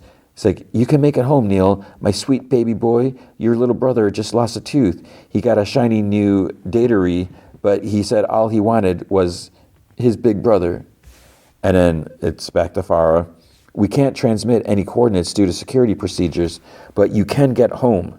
Find a Republic emissary. And then Wendell's like, that's an official who knows the secret location of At-Aten and how to get through the barrier. He's like, be careful. The barrier can be very dangerous. And don't tell anyone else where you're from. And then, whoops, says Jod. But the transmission continues. I wish we could say more. You weren't supposed to find out about any of this until you graduate. And Wim, I'm sorry I didn't listen to you. Please come home. And it's like, wow, so much sentiment from Wim's dad. And Wim's like, we need to take the ship back. And KB's like, how? Friend's like, we need a plan. He's like, we can trick Jod. And we know he's greedy. She's like, maybe we can even, And then Wim's like, attack! He just like charges out, like just screaming. He gets grabbed. Fern helps get him free, but then she's got a big dagger in the face. Kona grabs Wim. He starts kind of like apologizing, whatever. And Jod, he says, it's always best to have a hostage. He's like, chain them up. Wim starts yelling. He's like, I don't care how many fake names you have, because we all know that you're a liar. This is our ship because we found it first. He's like, well, now it's mine. Then 33 is like, actually, since you're currently captain of the frigate, the vessel remains unattested. And John's like, excuse me? So 33 is like, by the pirate code, a captain can lay claim to one vessel and only one. Wim sputters, I call claimsy. Jod grabs him. He's like, I claim this ship. I claim the Onyx Cider. I am the captain of this ship, and you all take orders from me. 33 is like, I, Captain Jod. Fern's like, I call unclaimsies. And Jod's like, what? She's like, I call unclaimsies, and I claim it for kids only. 33, get these pirates off our ship. And Jod's like, I'm afraid it doesn't work like that. But then, pow, 33 punches his like helmeted face, and he goes down. He's like, aye, but it be close enough. So the others like shoot at him, but it's just pew, pew, it's just like bouncing off him. 33 screams and charges at them. So Jod comes to, he takes off his helmet. He's like out in the hangar floor with like Pax and Kona. And he's like, no, no, no, no. Fern's like, take us home, 33. And he's like, I, Captain Fern, it'd be my honor. So the kids all hug each other. Then he hits several buttons and switches. Outside, the pirates like run up and start like shooting at the ship. On the frigate, Gunter comms, Captain, why did you send out the Onyx Cinder? Captain, this other alien pirates like radios that to send some fighters after it. The ship is the key. So a couple of ships take off after the Onyx Cinder. So they start entering the barrier. They fly as they fly by this like electrical like buoy thing. It's just, and that must be what zapped the other one.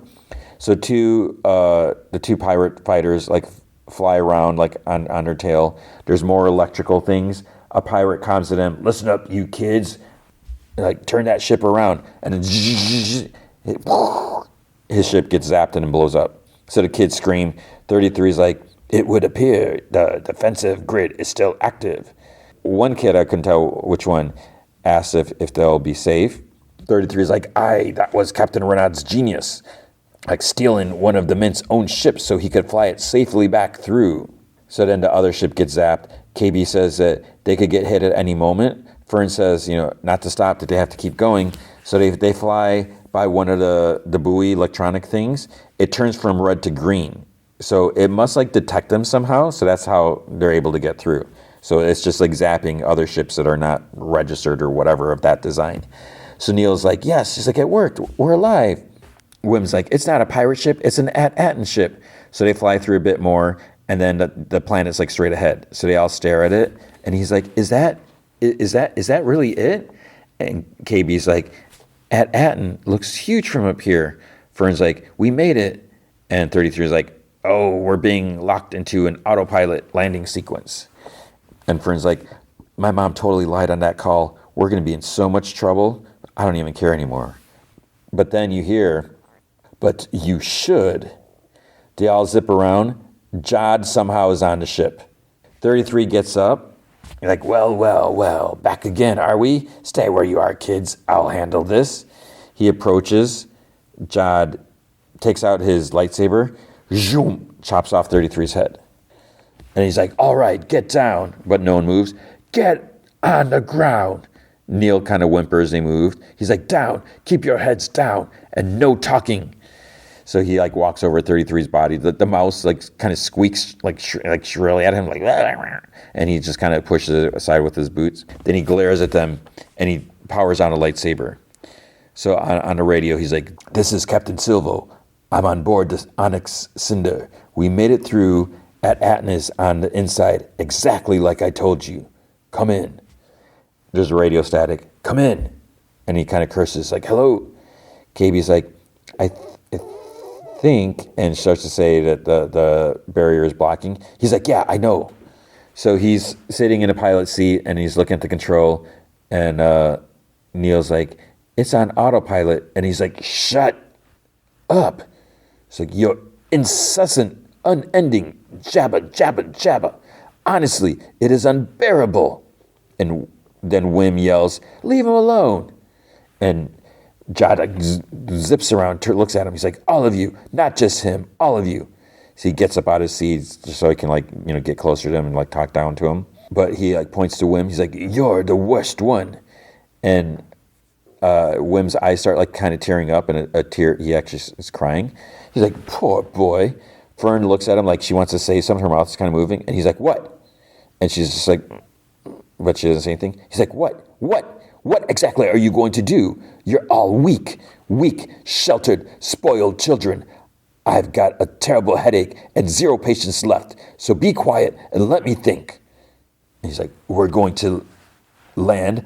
I'm going to contact the frigate, and you lot are not going to say a word. Not one word. You understand? You're going to follow my lead. If I get even a hint that any of you are thinking otherwise, zoom, he turns on a lightsaber and he waves it kind of in front of him. He's like, I enjoyed seeing your parents' faces on the comm earlier. Makes it very easy for me to know who to carve up. And Fern kind of cringes back, even though she's leaning up against a computer console or something like that. And he just looks at her. He's like, I will, each one, piece by piece, slowly, if you don't behave. Zoom, he turns off the lightsaber and goes back to the seat.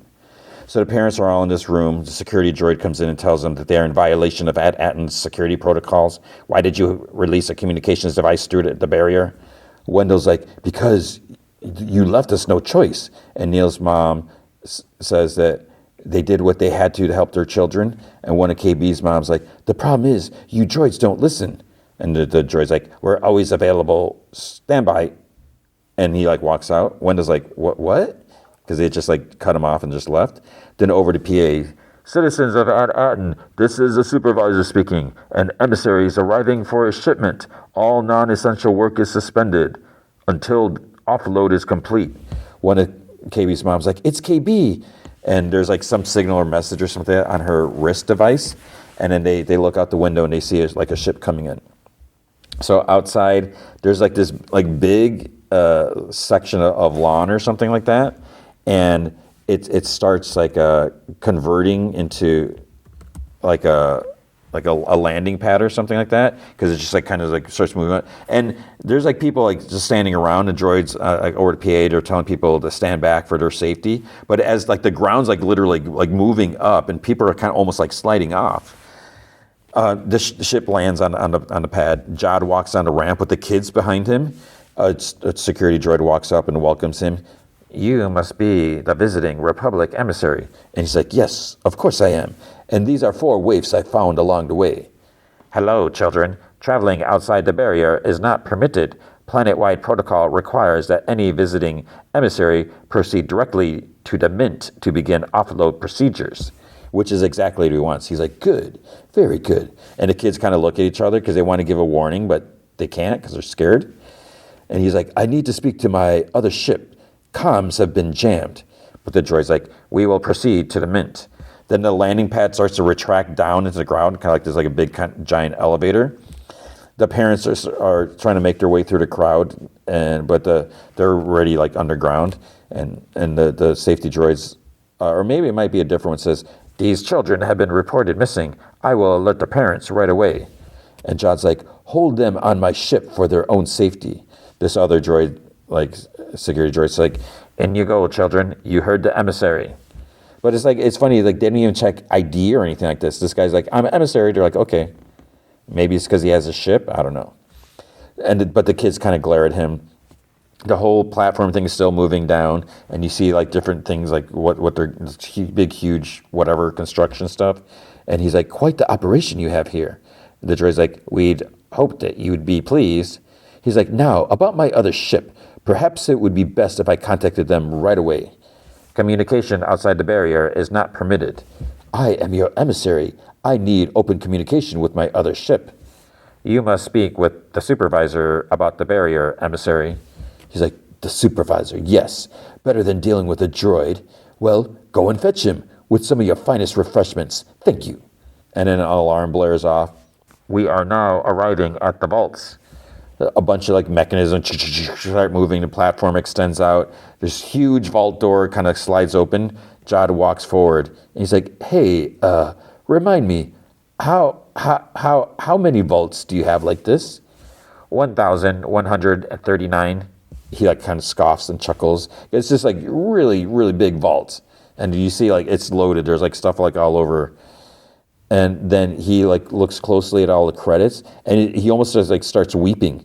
He touches like a stack of them, and like little data chips start like falling, and he just like cackles with glee. But it's weird that he's touching it, and the droids don't say anything. I think you wouldn't be allowed to.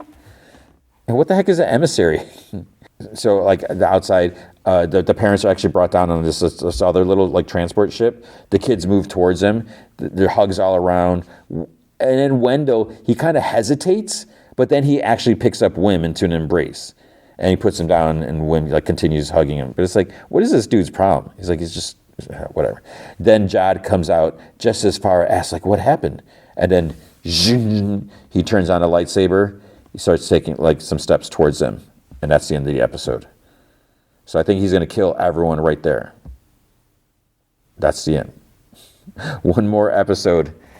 So I don't know what they're going to do with this. But at first when I was like, wait, they're making it towards, I was like, how are there going to be one more episode? And this is how. Because Jod somehow got on board the ship. I don't know how that happened, but he did. So there you go. So that's kind of crazy. But it's just weird because, now there's like so many data. Does the Republic still use these? I was like, I don't understand, but whatever. All right, Silo, Season 2, Episode 9, The Safeguard.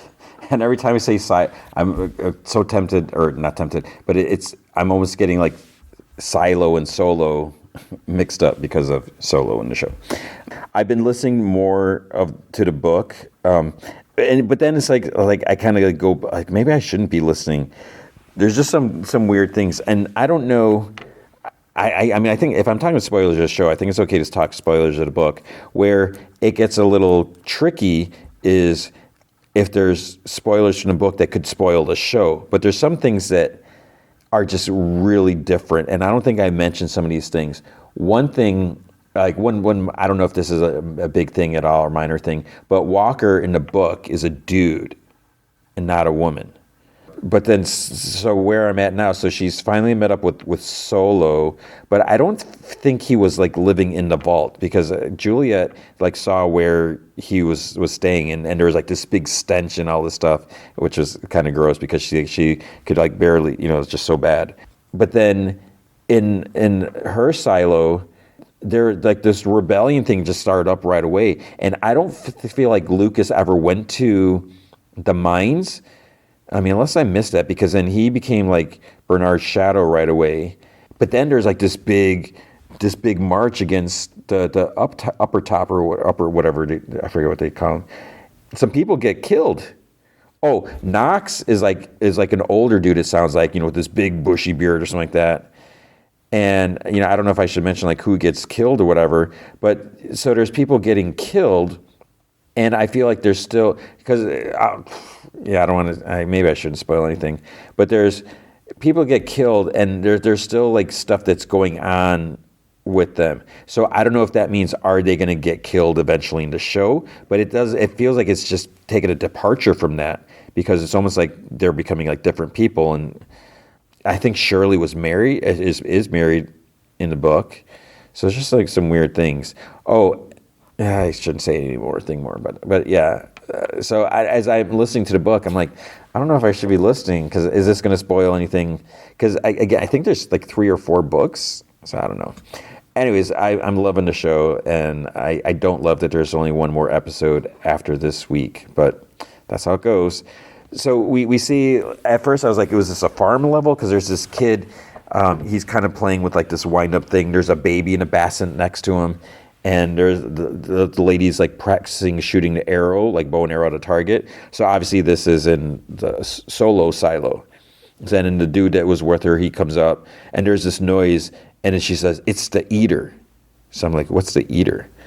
And so they watch, and then they see Juliet, like when she first arrives, like peeling off her suits. So we get like a flashback when Juliet first arrives at their silo. So she's like peeling off her suit and everything like that.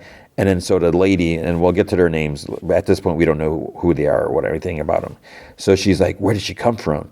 And then the other lady says that she thought that it was the killer. And then the dude's like, he's like, I don't know. It's like, I heard someone running down. So the bow and arrow lady, she says, well, it doesn't mean that we're safe. He's like, we don't know who she is. So then the other lady says, like, well, we could ask her. And then the lady just stare at her like, you're an idiot, whatever. It's like, but why not? And she's like, it was just an idea. And then the arrow lady's like, well, it's not your job to have ideas. So she's just like so incredibly rude. She says that they should just watch her, and check their weapons just to be ready. So the dude puts on like some padding or armor or whatever. And someone has like these like arm wrappings or knuckle wrappings, like nails and stuff like that. So it'd be pretty nasty if they hit anyone with them. So then they're watching Juliet from like a floor above. We see, or they see her like she's on a rope, like going down to like the IT level because the bridge was broke or busted or whatever. And then I think it was the bow and arrow lady. She cuts the rope, so that's when the rope like snaps and falls, and then she like hits the water and she's splashing, but she can't swim, so she's like drowning. So then the dude sees her there, and he actually does a nice thing. He like throws this like big empty container like right when she's under, so she doesn't see it. She has no idea, and that's why we didn't see it. But then she pops up for air, and then she's able to grab this container and use it like as a flotation device. And then, so we find out that the dude's name is Rick, because the lady yells, she's like, Rick, it's like, what were you thinking? Because he threw the plastic thing. And she's like, so does the bow and arrow lady. She's like, I had it under control. And he finally says, he's like, she was going to die. And then the lady's like, yeah, that was the point, Rick. I cut the rope. And he's like, well, and then she's like, she was headed to IT. And then he's like, well, you could have told me. So then later they're sleeping. And then they kind of wake up because they hear something. So then they watch. Juliet's walking out of IT, and Solo comes after her. He's like, don't go. So this is when he first walked out. And when they see him, one asks her, like, is that the killer? And the lady's like, we have to kill him. So it's like, why are they calling him a killer? Then he's at the pump when Juliet's underwater. Rick sneaks up on him, and Silo turns just as he swings down his weapon. I think it was an axe. And then like that's when the rope slips out of the pulley. So this is when Juliet was coming up, and then then she's has to like swim up. So Solo and Rick are struggling. The lady tries like lining up a shot with a bow and arrow. So she finally gets a shot, and she hits him in the back or like shoulder, and he tries scrambling up and like kind of reaches for Rick's leg, but then he kicks him, and he goes like off to the side. His head slams into like some metal or something like that, and leaves a big splotch of blood there, and he's down. So it's like, is he dead? Because they said that he was dead. So the lady comes closer and asks Rick, she's like, why didn't you do it? But then he's like, he can get us into the vault. So they check him. Then the lady curses, and Rick says that he's still breathing. So she's like, we have to finish it. Rick's like, no. He's like, he can't get us food if he's dead. So these people, they want to get into the vault because they know that there's food in there. So the lady's finally like, we have to get out of here. So they carry Solo's body with them, and she tells the other lady to go get the axe that that was dropped during the fight, and then to tell them if she's coming up, if Juliet's coming up. So they have Solo somewhere. Rick comes out, and the bow and arrow lady's like, what did he say? He didn't give you the code. And then she barks at the other lady who walked up. She's like, you didn't get the axe. And then she's like, she came out of the water. She's coming up the stairs. She's going to see the blood. So then the lady starts like freaking out. But then the second one calmly says, like, she's like, I added blood, some of my own. And then so the lady wants to kill Solo, kill the killer, and leave his body. So this Juliet, so she knows to stay to fudge away. But the other lady's like, well, what if we try something else? What if? And then she's like, no one wants to hear your ideas, all right? Just keep a lookout and let us know if she's coming or not. So they're just like she is so mean to this other lady. So then she walks off. It's like, she can go kill Solo now? And Rick kind of hesitates. And then he's like, Audrey, wait. Rick is a dude. Audrey is the bow and arrow lady. So then later when the second lady, because we haven't heard her name, when she's like lying in waiting, I think she took Rick's armor or stuff or like that. So this is when Juliet reaches out for her, and then this lady attacks. She has something like a garbage can lid or something like that. Then Juliet's like, wait, and they struggle. So Audrey and Rick pop up from, they come around down the stairs, and Audrey, she's like, I already put one in your shoulder. She's like, one more move, and this one goes straight into your heart. And Juliet's like, just listen, the man you took has something that belongs to me. So we saw this. She's like, I just want it back, that's all. And Audrey's like, we told you, he's dead. And Juliet's like, if he was dead, you would have put his body there and you would have shot me as soon as I got close. And she's like, we can trade. You set him free and I'll let her go. And then Audrey's like, we don't give a poop about her, which is true, it seems like. So Juliet's like, I'm going to leave. She's like, I need my stuff, so I need to see him. It's like, I need to talk to him. He has my stuff. And she's like, you can talk to him if you get the food from his vault. And she's like, I don't know the code. And then Rick's like, figure it out. So then whispering, Audrey's like, what the fudge are you doing? Or what, are you just going to let her out of your sight? And then the other lady, she's like, I'll go with her. So Audrey's like, fine, good. This is your fault anyways. And then Rick's like, if you try anything, we'll know. So Audrey's like, I just fed my baby, and she won't cry again until she's hungry. If you don't get into the vault by the next time she cries, we'll kill your friend. So Lucas meanwhile is in the secret library in the vault. He's talking. We think we're the chosen ones, but we're just one of many. The founders didn't build a single silo, they built 50. So Bernard's listening to what he says. And Bernard's like, well, technically 51. And Lucas is like, why? And Bernard's like, good question. He's like, I don't know. So then Lucas is like, could Juliet have made it to another silo? And Bernard's like, she did. But then the images from the helmet cut out. So Lucas is like, so she could still be alive? And so I guess what I'll say here, in the book, Juliet actually, she gets on the radio and she talks to Bernard, and then he hangs up on her or whatever type of thing. So in the book, Bernard knows that she's alive. Spoiler. So Lucas is like, so she could still be alive? And Bernard, he's like, unlikely. He's like, that silo is no longer functional. All IT heads and their shadows know about the other silos. That is not what Quinn would need to put in the code. So keep going. And then he leaves. So basically he's saying, since that stuff was about the 50 silos, he's like, there's no secret here. This isn't helping. And so Lucas is a little frustrated because, he spent all his time cracking that code and he's not done. He's got to, try find something else. Then, so Billings talks to Kathleen. She's looking at the page and he's like, the day I found this book, I knew I was supposed to destroy it, but there was something inside me that wouldn't let go. And she's like, why is it illegal for us to have this? He's like, I don't know. And she's like, it's not right, Paul. Whatever happened, this is our world. We deserve to know where we came from, no matter what the pack says. She's like, I know that makes you uncomfortable, but I also know it's true. So then we see Lucas, he's in the library, he's still trying to crack the code, and he's like, and they created the safeguard. So safeguard, name of the episode. Juliet grabs her stuff. The second lady's like, you can't just try random numbers. You only get 3 tries per day. And Juliet's like, I know. Look, if you know something that actually would help me, then come with me. If not, just wait, okay? It's not like I can sneak out some other way, right? So this other lady's like, you said you were going outside? Juliet's like, yeah, I've tried, but every time and she's like, can I go with you? And Juliet's like, no, there's one suit. And if I don't get into the vault, and she's like, let me help. And Juliet's like, you heard me, right? One suit? Okay, let's go. So in the cafeteria, Billings is like, after Holston died, they came to me about taking over as sheriff. I thought they saw a leader in me. Now I know that wasn't it. What they really saw was someone they could count on to fall in line, to not ask questions. So he's talking to Knox, Shirley, and Hank. He's like, but they misjudged me. I have a lot of questions, and I'm not willing to leave them unanswered. Not anymore. It was Juliet. She was the one who made me open my eyes, start to see it's time. The lies have to stop. Sarcastic Shirley. She's like, well, that was a good speech, but what exactly can you do for us?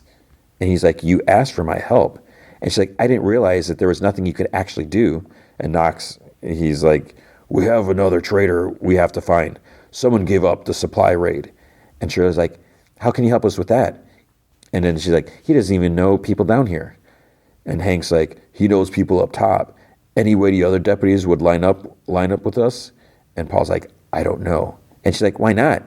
Oh, that's right, because all communication was severed thanks to you. And Knox's like, Cheryl. And she's like, am I wrong? And Billings like, what was I supposed to do? And she's like, maybe not tell Bernard over the radio that you're going to launch an investigation to him and Sims. And she's like, I'm sorry. It's just, we can't do this alone. It's like, but we don't know if anyone is on our side. So Knox like, there is one person, the woman who helped us get down. And she's like, yeah, I was thinking about her, but I don't see how we could contact her. And Billings like, who are you talking about? And Knox like, Camille Sims. So then he's probably like, oh crap. Juliet walks with the other lady following. Juliet goes into this other room. She's looking at something. So then the other lady comes in and she's like, you read? Can you read? And she's like, yeah. And she's like, good. Can you look for anything that says Russell or head of IT on it? And then the other lady's like, if the code was just written down, someone would have found it. And Juliet's like, yeah, I don't know what else to do right now. So if you could help me find anything, that'll be great. It's like, the people in the other room that died, did you see them? And she's like, yeah. Tess was Rick's mom and Chase was Audrey's dad. They got together after the other parents died and had Benny. So that's the boy that was next to the baby. And she's like, when my mom got sick, she brought me to them. She asked if they'd take me in, and they did when she died. But I was just another mouth to feed. That's why they wanted to get into the vault. That's why they died. We were hungry. The others, they blame me, so they call me Eater. That's all I am to them. So that's what I'm going to be referring to now is the Eater. So Juliet's like, look, I understand. More than you know, okay? Just right now, I need... And Eater's like, I know. We'll look for the code. I just wanted to tell you. So she picks up this framed picture, and then there's like a piece of paper. And she's like, what about this? So Juliet's like, that's his apartment. So it says Russell Conroy. Eater's like, it's a different address. Is it something? And Juliet's like, we shall see. So Kathleen is tending to Patrick's wound. He's like, here's something you got to know. That page that you have, that's nothing. I mean, you have no idea what they're not telling us. And she's like, what are they not telling us? Then he's like, you were on a computer when Nichols was caught? And Kathleen's like, no. He's like, well, if you had been, if you would have seen, you'd know what I'm talking about. You'd also be in a small room with a bag over your head. It's like, you remember when the sheriff's wife cleaned? And she's like, the display is a lie. He's like, exactly. The page you saw, maybe that's not the way things were. Maybe that's the way things are. But that's not. Lucas continues working. So far he has, if you don't believe me, go to the very bottom of the silo, find a tunnel, you will get confirmation there. And then he goes looking for Bernard. He runs in Edmondson. He's like, have you seen the mayor? And he's like, no. He's like, I need to find him, like now. And he's like, he's unreachable. And Luke's like, what's that supposed to mean? And he's like, it means you have to wait. He's like, okay, listen, you don't understand, all right? Look, the life of the silo depends on me finding him right now. And, because he grabbed his arm. So Edmondson's like, you don't understand. Your life depends on you letting go of my arm. And then he kind of like takes a step away. But then he's like, I have orders not to disturb him until this evening. So Lucas goes on the stairs. Knox goes to talk to Walk. She's like, what do you want? And he's like, well, I missed you at breakfast. And she said that she wasn't hungry. So he says, Cheryl said that she wasn't feeling good. And Walker's like, that's BS. It's like, what she said was, Walk can't leave her workshop again. And she's like, ever since I got back, I can't go near that door. I can't even think about it without my heart jumping into my throat. I was wrong to think I could get over it. I was stupid. And he's like, it wasn't stupid. It just takes time. And she's like, yeah, well, there isn't any. They've got my wife. First time I lost her, that's when all this started. And it's not going to go away. Not if I don't get her back. He's like, Walk, look at me. Look at me. You're going to get her back. How do you know? Because you missed something at breakfast. We have the sheriff now. He's with us. So now Bernard is watching. So it's like, oh, crap. He's like, we're going to take control of the silo. The first thing we're going to do is free McLean. And Walker just kind of glances at him for a moment. And he's like, I just wanted you to know that we have a plan. Get some rest. So he leaves, and she kind of, it almost looks like she's like fighting some tears, maybe because she knows Bernard, most likely saw that. And then her computer lights up with a message, time to talk. So she just says out loud, she's like, you heard everything I did. And then Bernard types, he said they have a plan. What is it? And she's like, how do I know when you got me shackled to this room? And he's like, remember, the camera stays on, and you don't leave if you ever want to see your wife again.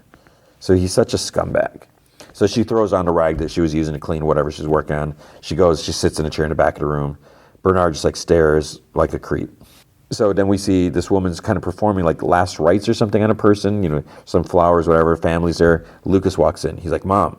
And she's like, what's going on? And she's like, all I got was a note saying my son had been sentenced to 5 years in the mines. And Lucas is like, well, they released me, all right? Look, I can't explain all that. And she's like, you've been free for how long? And he's like, not long. I was like, I couldn't get away. To tell me you're safe? And he's like, just, Mom. It's like, I need you to take this. Hide it somewhere where no one can find it, okay? So he's got the pact, the Quinn's book. And she's like, no, I won't. I thought I'd lost you. Now you're putting your life at risk again? He's like, you don't understand. She's like, you were always like this, even as a little boy. He's like, I don't have a choice. And she's like, there's a peace in the unknown, Lucas. I wish you could find it. But you're driven to solve things, even when they can't be solved. And now it's led you to here, to wherever. And he's like, no, what's led me here is being a coward. Sheriff Nichols came to me for help, and I told her I couldn't give it to her because I was the only one taking care of my mother. And she's like, what? You don't? He's like, I lied. I lied to her, Mom, to get out of doing the right thing, and I didn't help her. I didn't report her either. I just did nothing. I'm not going to make the same mistake again. So she kind of nods. She takes the book, the pact. He's like, okay. She's like, yeah. So he like hugs her, thanks her, and leaves. So Juliet and Eater, they're looking through the apartment. Eater asks like what Juliet eats at her silo, and she's like, it changes. It depends on the cafeteria. So Eater's like, oh, so you never had to eat a rat? And Juliet's like, no. Then in the closet, Juliet like kind of sees something, and she's like, and Eater's like, what is it? And then Juliet clearly lies. She's like, oh, it's nothing. And then she closes the door. And then she changes the subject to Chase and Tess trying to get into the vault. Eater says that they gave up looking for it. They just kept, trying new numbers. And, she doesn't know how they kept track. But in the last episode, I think it was the last episode, or there, like someone, I don't know if it was Juliet or Solo, there was a bunch of numbers written on the board. And they were like high numbers. So they were erased. So I don't know if they were trying 000001, 0002. So I don't know. So Eater's like, she doesn't know how to keep track. And Juliet's like, what did you say? So she's like, I don't know how they kept track. And she's like, I do. So they go into one room and they look at the chalkboard. And she says, I drew that, but I didn't know that what the numbers were because she drew this thing on a chalkboard. So then Eater's like, Chase and Tess wrote these. She's like, I know their handwriting, all the numbers. So Juliet's like, so they got in, right? Otherwise, he wouldn't have killed them. So it would have been here, which I erased. She's like, that's great. So you can see like to the left is like 551997, 551998, and so forth. So it's like, anyways, I think I can figure it out with what I've got here. So she looks at the other board, and I think she's trying to estimate like how many lines there are in the column, and then like how many columns over, it was that she erased. Eater, meanwhile, is just kind of looking around. Juliet's doing calculations, trying to figure it out. Then Eater asks, she's like, why do these things have two names? Because there's like a bunch of, little like cubbies, whatever. And Juliet's like, what? So Eater's like, Bobby Parsons, Lynn Montgomery, Emily Ames. So Juliet's like, the first is your first name, and the second one's called your last. So she's like, do you have one? A last name? And Juliet's like, yeah, Nichols. So then Eater's like, my mom only gave me one. It doesn't matter anymore. The baby will be up soon. So Juliet's like, okay, could you bring me a slate, please? Lucas is still going down the stairs. A raider tells him no one goes down any further. And then Lucas Lai says that the mayor sent him. He's like, I'm his shadow. He's like, I have authorization to cross. So unless you want to be reported for obstructing my movement, but then he's like, it's not safe down there. Are you sure you want to go? And Lucas is like, I'm sure. The raider walks him down to just like this iron gate, and they open it. Some people on the other side, from the lower, whatever, mechanical, they grab him, and then he's like, fine, look. He's like, I need to get to the bottom. They're like, they let this one through? Who are you? He's like, I'm Lucas Kyle. And then they're like, why would someone from IT with a blue ID, no less, be doing it down deep? Who sent you? And Lucas is like, no one. He's like, I came on my own. And they're like, take him back. And he's like, no. He's like, you think I would be coming down here in the middle of all this if I didn't have to? He's like, fudge. He's like, I am trying to save the silo. And the dude nods. And he's like, if Mr. Blue ID continues to be an a-hole, pitch him over the side. And he's like, just wait. He's like, I knew Juliet Nichols. And the guy like stops. And he's like hell you did. And then he's like, her boyfriend's name was George. So Bernard addresses some people like the sheriff's station. He's like, as senior members of your department, I wanted to brief you on the rebels' latest assault, which I'm sure you're aware of. Their intention was to steal gunpowder from supply and use it to blast open the silo door. We were able to stop their reckless plan, a plan we've since realized was put into motion by Paul Billings. So it's like, oh my gosh, you will just lie about everything at the drop of a hat. So the one other deputy lady, she's like, how do we know all that? And he's like, the rebels in custody all identified him as responsible. It's like, why would they tell him? Why would they share this information? As such, we've decided to strip Billings of his badge and leave the post vacant until further notice. But it's another way for them to have more control and not have to deal with the sheriff. So that office manager lady, she's quiet, and she possibly knows that all this is not true. But then Bernard's like, one last thing. All deputies and their support staff are being assigned to the cafeteria on this level. We need to convert it into a temporary holding cell. So then one lady's like, you want us to build a jail? They're like, office manager lady, whatever. She's like, you told us that we wouldn't have to do anything related to the rebellion. Bernard's like, unfortunately, circumstances have changed. And then the lady and the lady deputy just look at each other like, what is going on? Juliet's trying the codes. She enters one red light. So an Eater's like, there's still one left. And Juliet's like, yeah, I know. But if I get it wrong, then we're locked out for 24 hours and Solo will fudging die. And so then Eater's like, that's his name, Solo? Why? And Juliet's like, I don't know. And she's like, is it his first or his second? And she's like, no, it's just not his name at all. So she thinks back when she confronted him that, Solo was the IT shadow and, she doesn't know who he is. And he yells, I am the IT shadow. Do you understand? Do not say those words to me. Don't you ever. Do you understand? I am Solo. And in the present, she's like, he's not who he says he is. So then flashback, pulling out the backpack of a girl, there's like a blue sweater. You hear Solo's like, she used to sit next to me. She said her name meant blue or something. And then she's like, Solo, it's like, this is a level B classroom. So she would have been 11 or 12 when the rebellion started. So how are you sitting next to her? And he's like, well, I didn't say that this belonged to her. It's just that it reminded me of her. And then in the present, Juliet's like, the rebellion. How old were you when that happened? And Eater's like, I wasn't born yet. In the book, Solo, I think he said he was 16. So Eater's like, my mom didn't even remember. She was just a baby then. And Juliet's like, oh, fudge. He was just a kid. That was Solo's classroom. So they go back.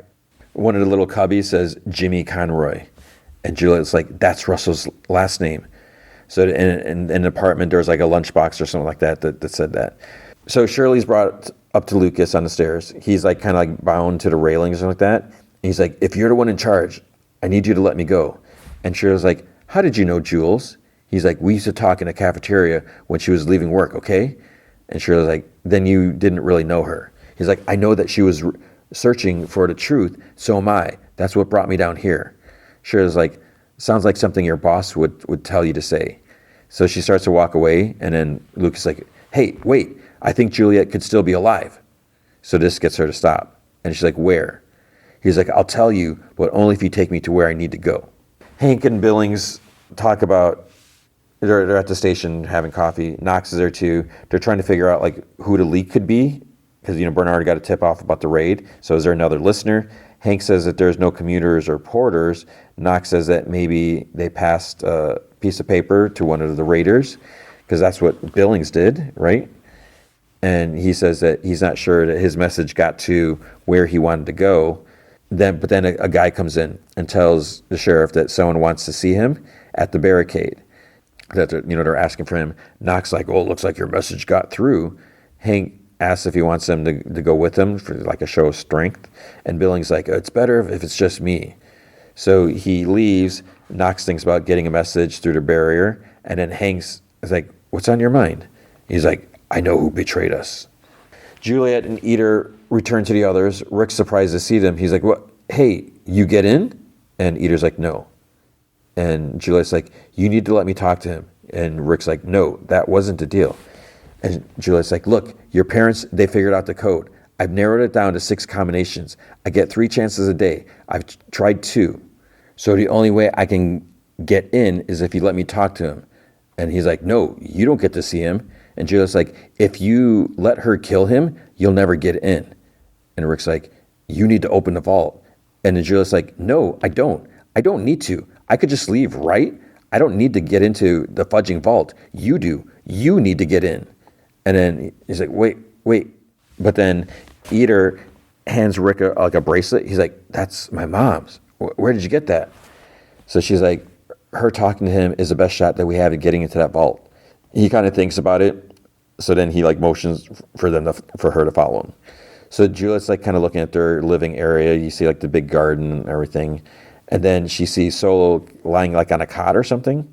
His head's got like, dried blood on it. She whispers like, oh, are you okay? And he's like, I failed. And she's like, what? No. And like, he told me not to let anyone into the vault. And Juliet's like, well, I didn't get in. No one's been in the vault. Then what are you doing here? And she's like, look, I understand how important it is to protect the vault. I do. I get it. I promise you. If you give me the code, I won't. She's like, no, please, just listen. I'll go in. I'll get food. That's all they want. I want to go back to my silo. Like, no, you might as well let them come in here and kill me now. And Juliet's like, no, just think about it, please. Then he's like, Russell chose me to be his shadow. And Juliet's like, no. He's like, I am the only one left to keep the vault safe. And Juliet's like, you were never his shadow. I swore an oath. And she's like, no, but you weren't his shadow. You were his son. Silo's eyes kind of go wide a little.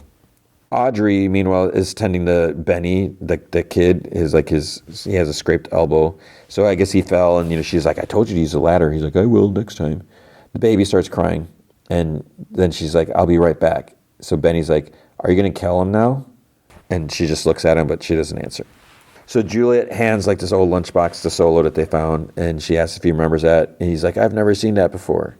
Audrey comes up and tells her to get out. And she's got a arrow loaded in her bow. And Juliet tries telling her to wait, stop, please. Then Rick stands in the way and tells Audrey to wait. And she's like, you're taking their side? Rick's like, I want to hear what he has to say. So then she puts the arrow down after, so she's like, tell us how you killed our parents. What happened?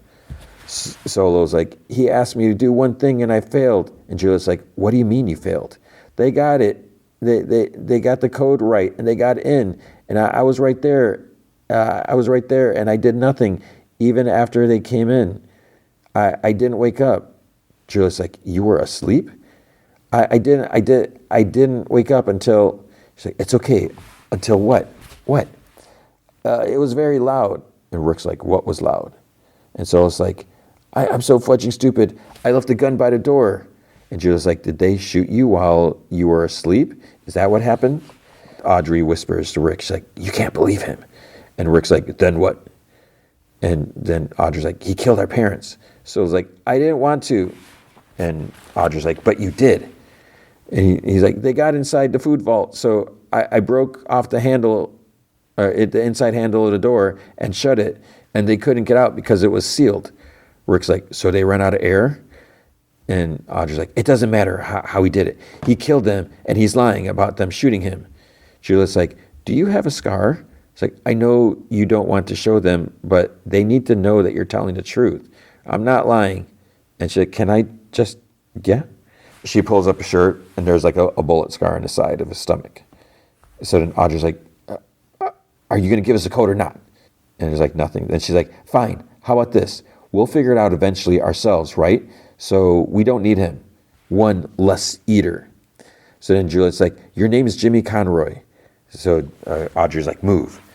But Juliet just continues. She's like, and you were 12 when the rebellion, I said move. Stop, please, okay? Just listen. He was 12, okay? Just when the rebellion happened. 12. He wasn't old enough to be able to be responsible for all of this.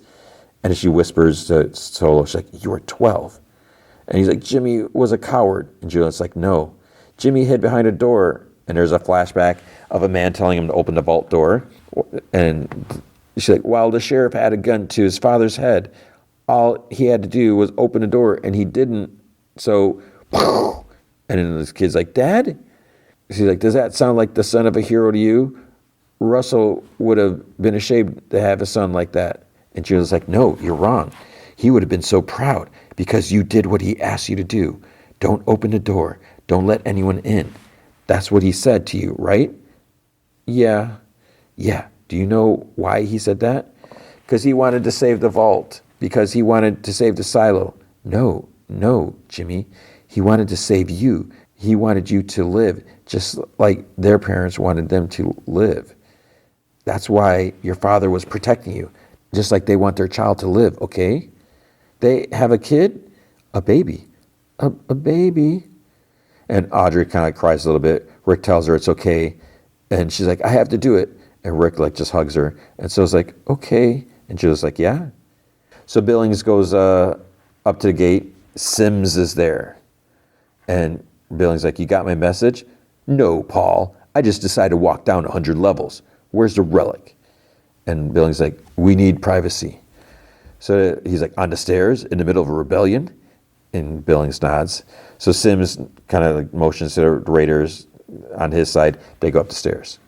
So it's true. You really have crossed the line, gone over to the other side? And Billings like, I didn't go anywhere. The line moved. So then Sims like, let me see it. Billings pulls out the folded picture. It's not safe to open here. You made me come all this way because I'm the only one you could trust. It's like, come on. We both know that's a lie. He's like, you're right. I wanted to see your wife, but all I had for bait was this relic, so it had to be you. She helped 2 rebels escape capture when they're on a run, which makes me wonder if maybe some of us care more about the safety, the silo, than anything else. When you see this, you'll understand why I didn't have any choice but to trust you. So he slips the paper through the bars. And Sim's like, to do what? So Shirley takes Lucas down below. She's just like, oh, I haven't been down this far in years. And it's like, Jules hinted that this is where she came down with George. And Lucas is like, you are right, I didn't really know her. We only talked a few times, and I never met anyone like her. Shirley's like, there isn't anyone like her. He's like, yeah, I thought she was amazing. So amazing that I tried to kiss her. And Shirley's like, and you're still alive? You're lucky. He's like, I didn't know about George until later. I just wish I could have found something more to help her. Shirley's like, we all do. I've been coming down here for years. I never heard anything about a tunnel. You sure it's down there? He's like, yeah, that's what I was told. And Shirley's like, then you were lied to. The only thing at the bottom is water. He's like, I don't think it's that deep, right? Think about it. This whole space should be filled with water, but it's not. Shirley's like, so what? You're saying there's pumps down there that Mechanical doesn't know about? He's like, there have to be. And she's like, you willing to bet your life on that? He just kind of like looks around this big empty like chamber, whatever. He's like, yes. So there's a knock on Walk's door, and then there's another knock. She's like, I'm coming. And then Knox walks in. She's like, since when do you need to knock? He's like, I thought you'd like to know. I figured out who the traitor is. So Bernard's actually watching. So he leans closer towards the monitor. She sits up. He's like, it's Teddy's mom. And she like makes some little like noise. And Bernard like closes his eyes, like I think in relief. So Knox is like, I saw her yesterday before the raid on supply. She was at the barricade. I think she was just afraid that Teddy would be killed. Walk's like, did you talk to her? Not yet. Can't punish her. Not for trying to protect her son. But we're in a jam now. Walk is like, what we're doing, it's not working. We got to change the game. And she's like, why are you telling me? I couldn't find Cheryl. I need someone to run this by. And she's like, I'm all ears. He's like, you know the rest of the gunpowder we took from supply? We're going to use it. And then it's like, wait, is Bernard happy? Is it because he's hearing all this? And so we're kind of left wondering, we're left assuming, did Walker or did Knox figure out that it's Walker? And so he's saying all this on purpose, that they're not really going to take gunpowder or anything like that. I don't even think they know how much gunpowder they have. So Rick and Audrey are standing over like the dead parents. Solo and Juliet are in the next room at the vault. So he puts the code in, opens the door, they enter. Everyone's there, like the Benny and the baby and all of them. So as they walk in, like lights turn on automatically. There's tons of, like the walls are like plastered with paper. So Juliet's like in the front. She's kind of looking around. Solo like picks up this like model of a sailboat. He's like, oh, I've been working on this. It's a sailboat. And he's like, I was going to heat up some food, but I think maybe we should start with something else, ice cream. And then we see him opening another door. They're going into like the library room. I think they're still eating ice cream. Eater's like looking at all the stuff. Rick, I think he bumped or hit like a cymbal, and so explains it. He's like, oh no, it's okay. They're drums. And then there's like this one of those like spinning things with a bunch of like cards that, like, so when it spins it makes like animation, like it looks, there's like this tiger running or whatever. Juliet's like staring at this painting, kind of like a countryside with birds, and he's like, those are birds. He's like, hey, you guys want to hear some music? And Benny's like, what's that? He's like, oh, I think it's better than ice cream. So he puts on the record, you see the needle, and it's like they're listening to Monster Mash. And then he and Juliet go in another room. He picks up this like chessboard thing, hands her the suit. It was like hidden underneath. She's like, this isn't the only suit though. And he like very slowly shakes his head. So she's like, there's one you didn't tell me about, right? And then we see what she saw in the closet. She's like kind of opening up this like bag or something like that. He's like, the head of IT gets a suit in case the airlock is breached and they need to safely get back into the vault. I'm sorry that I didn't tell you about it. And she's like, that's fine. I almost drowned and got shot with an arrow. And then they kind of chuckle. So he's like, I don't understand that you found a suit. Why don't you just leave? And she like doesn't answer. And then they kind of both look away. And he like puts his hand on her shoulder. And then she like looks at him. So I think, because if she left, they were going to kill him. So, that's the main thing. She didn't want him to die. Shirley asks Lucas if he's ready. He's like, yeah. So she like drops a rope down. It's like tied up down to the water. So he's about to drop down. She's like, wait, tell me what happened to Jules. And he's like, in case I die? And she's like, well, yeah. He's like, right. There was a camera on her cleaning helmet, and when it stopped working, she was still alive. And Shirley's like, what? He's like, yeah. And she's like, did you see her? He's like, no, it's what I was told. So then she says, does that mean that she's still out there? And he's like, I don't know. If I knew, I would tell you, but I hope so. Right. Wish me luck. And she's like, you're going to need it because you're on your own. He's like, great. He starts climbing down the rope. Sims and Camille are looking at the photo, and she asks if he thinks it's real. And Sim's like, I don't know. So she's like, time for us to pick a side. He's like, you think they'll win? And she's like, they might. If you do what Paul Billings asked. She's like, Rob, if they do win, they'll need someone to run the silo. That could be you. This is what we need to do for Anthony. And he's like, I can't do it if they see me as the enemy. And she's like, okay, I'll do it. He's like, there is something else I could do Bernard has a key, number 18 on it, and when things go sideways, it lights up and buzzes, and he disappears. It happened when we got word Mayor Johns picked Nichols to be sheriff. He took off. I followed him. He used the key to go through the door to the server room, and when he returned, he told me that he had become mayor. So then Camille's, what's in the server room besides server? He's like, I don't know. The only person with access to it is the head of IT, or whoever has the key. Lucas is climbing down. He's almost at the bottom. He drops into the water.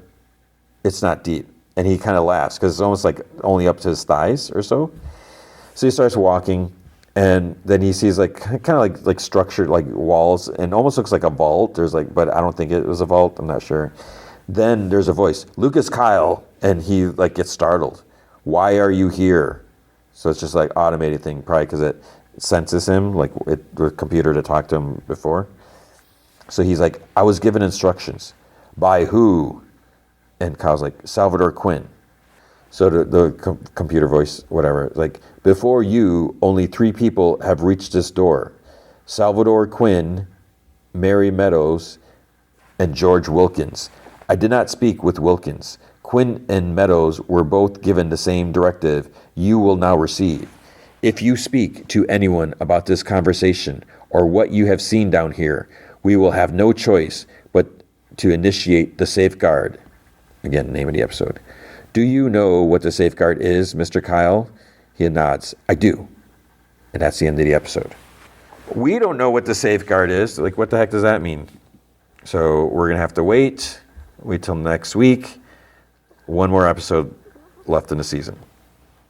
Okay, and now for the movie feature. So something a little different, and why not mix things up a bit? Because this is something I feel like it is worth checking out. So it's in select theaters. It wasn't playing at my theater, but it's on demand. You can probably get it on Amazon or Apple or whatever. Vudu or Fandango. Vudu's gone. It merged.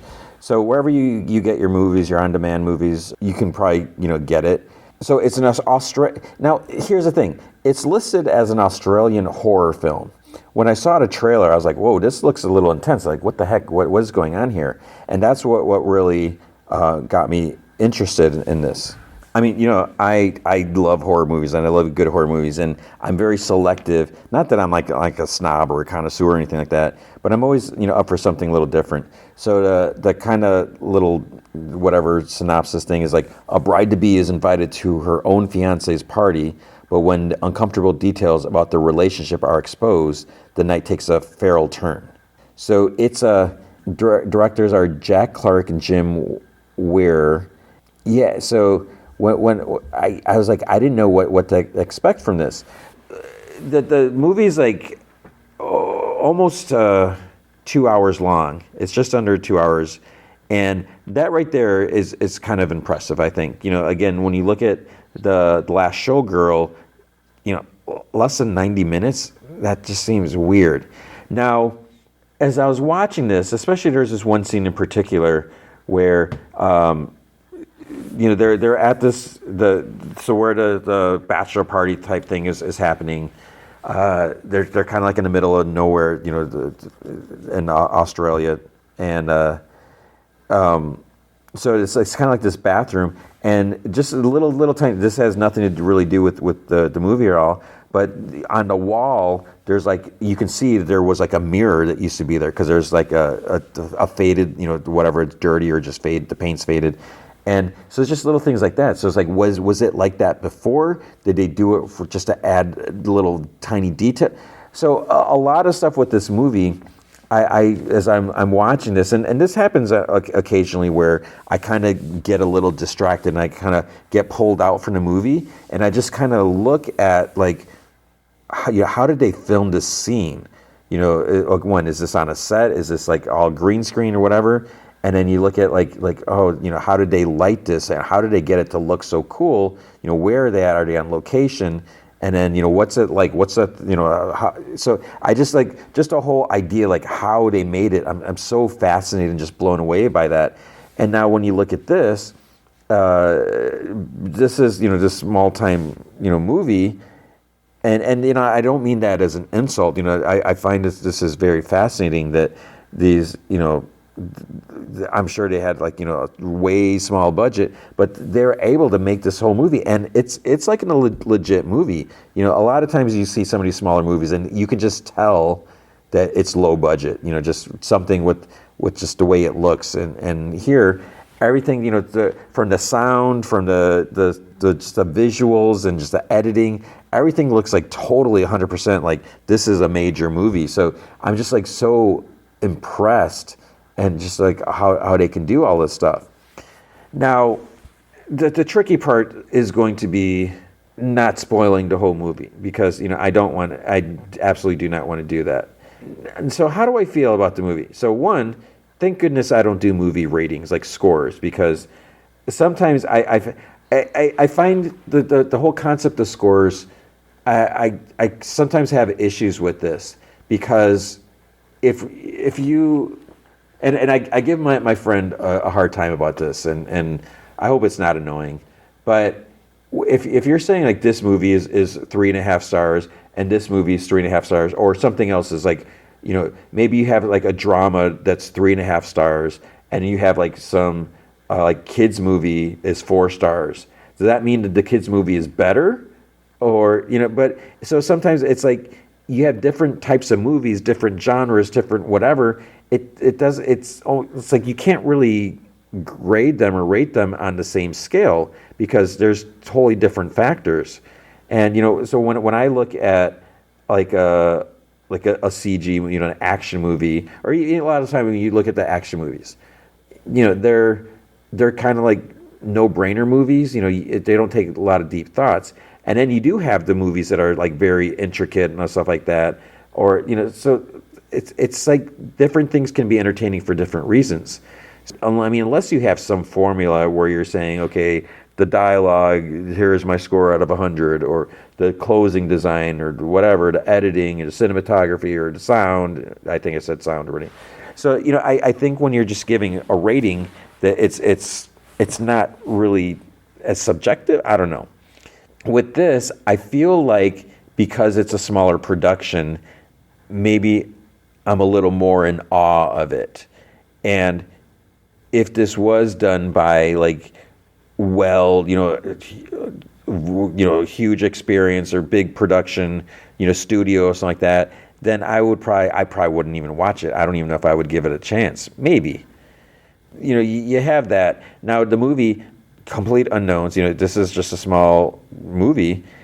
It's just, I thought this was kind of interesting, because then that's the other thing when you look at these people, I'm looking at these actors, and just, bringing these characters to life, being in the scene, saying their dialogue, doing their action, moving around, and just, making it all work. It's very impressive. I've never taken part in a production or something like that, so I can only imagine, what it must take. I feel like because of those things, I'm just, not that I would be like inflating the score or whatever, but I might be inflating how much I like it. So now, this is a thing, you need to take this, on your own. If you do choose to decide to watch this movie, keep that in mind, that if I say this is good and worth watching, it's going to be a little different than like, oh, you should see this in a theater, it's worth watching, because it's just more like, again, seeing what these filmmakers can do, and it's just, I just thought it was pretty cool and all that. So the story, without getting into too much detail, what I find interesting about this, so we have this couple, and what's weird in the beginning is I'm watching this, because the guy, I think his name is Louis. He's like about to go out, or he's like, oh, I got to go to meet my dad or something like that. But then, his fiance is at home, and he gives her like her medicine or something like that. And then he's like, oh, I'm going to do, but so it's like, is she sick? Is she dying? Like, what is she taking? But then it's weird. Like one time, I think he said he's going to go to his dad's or something like that. But then he's like somewhere else. So I'm like, is this a different time? I was like, is he lying to his fiance? And then I'm like, does he actually have he's about to marry her. Does he have some sort of secret life? So I'm like, what's going on? And that I thought it was interesting. And I don't know if that was intentional. Maybe I guess because we do find out the hard truths later. So when we see this, it's like, wait, what's going on? What's happening? And we don't really know the thing. Because like, if she's on this medication, if she's dying, it's like, well, they're about to get married. And I'm not saying if you're in love with someone and you find out that they're terminally ill or something is going on, not in this terminal, but it's not like all of a sudden you're like, well, we can't get married because of this. But that kind of speaks to the volumes of the relationship and all that. So I just found that it was kind of interesting that we don't know what's going on there. We do find out later, and then he's going to have his Bucks party, which I guess is like the bachelor party. And then he's like, oh, you should come, which is like, that's weird. And then he's like, one of his buddies, his fiance will come too, so it won't be quite as weird.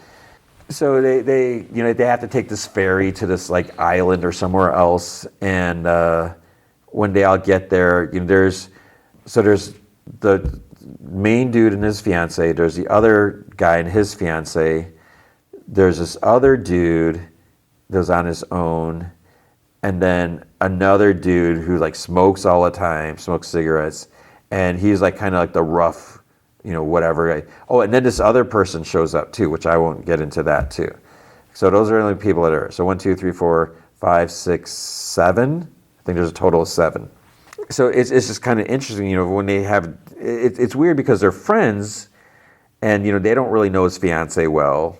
But every once in a while, you get some like flashbacks, like when they first met. They met at this like beach party or something like that.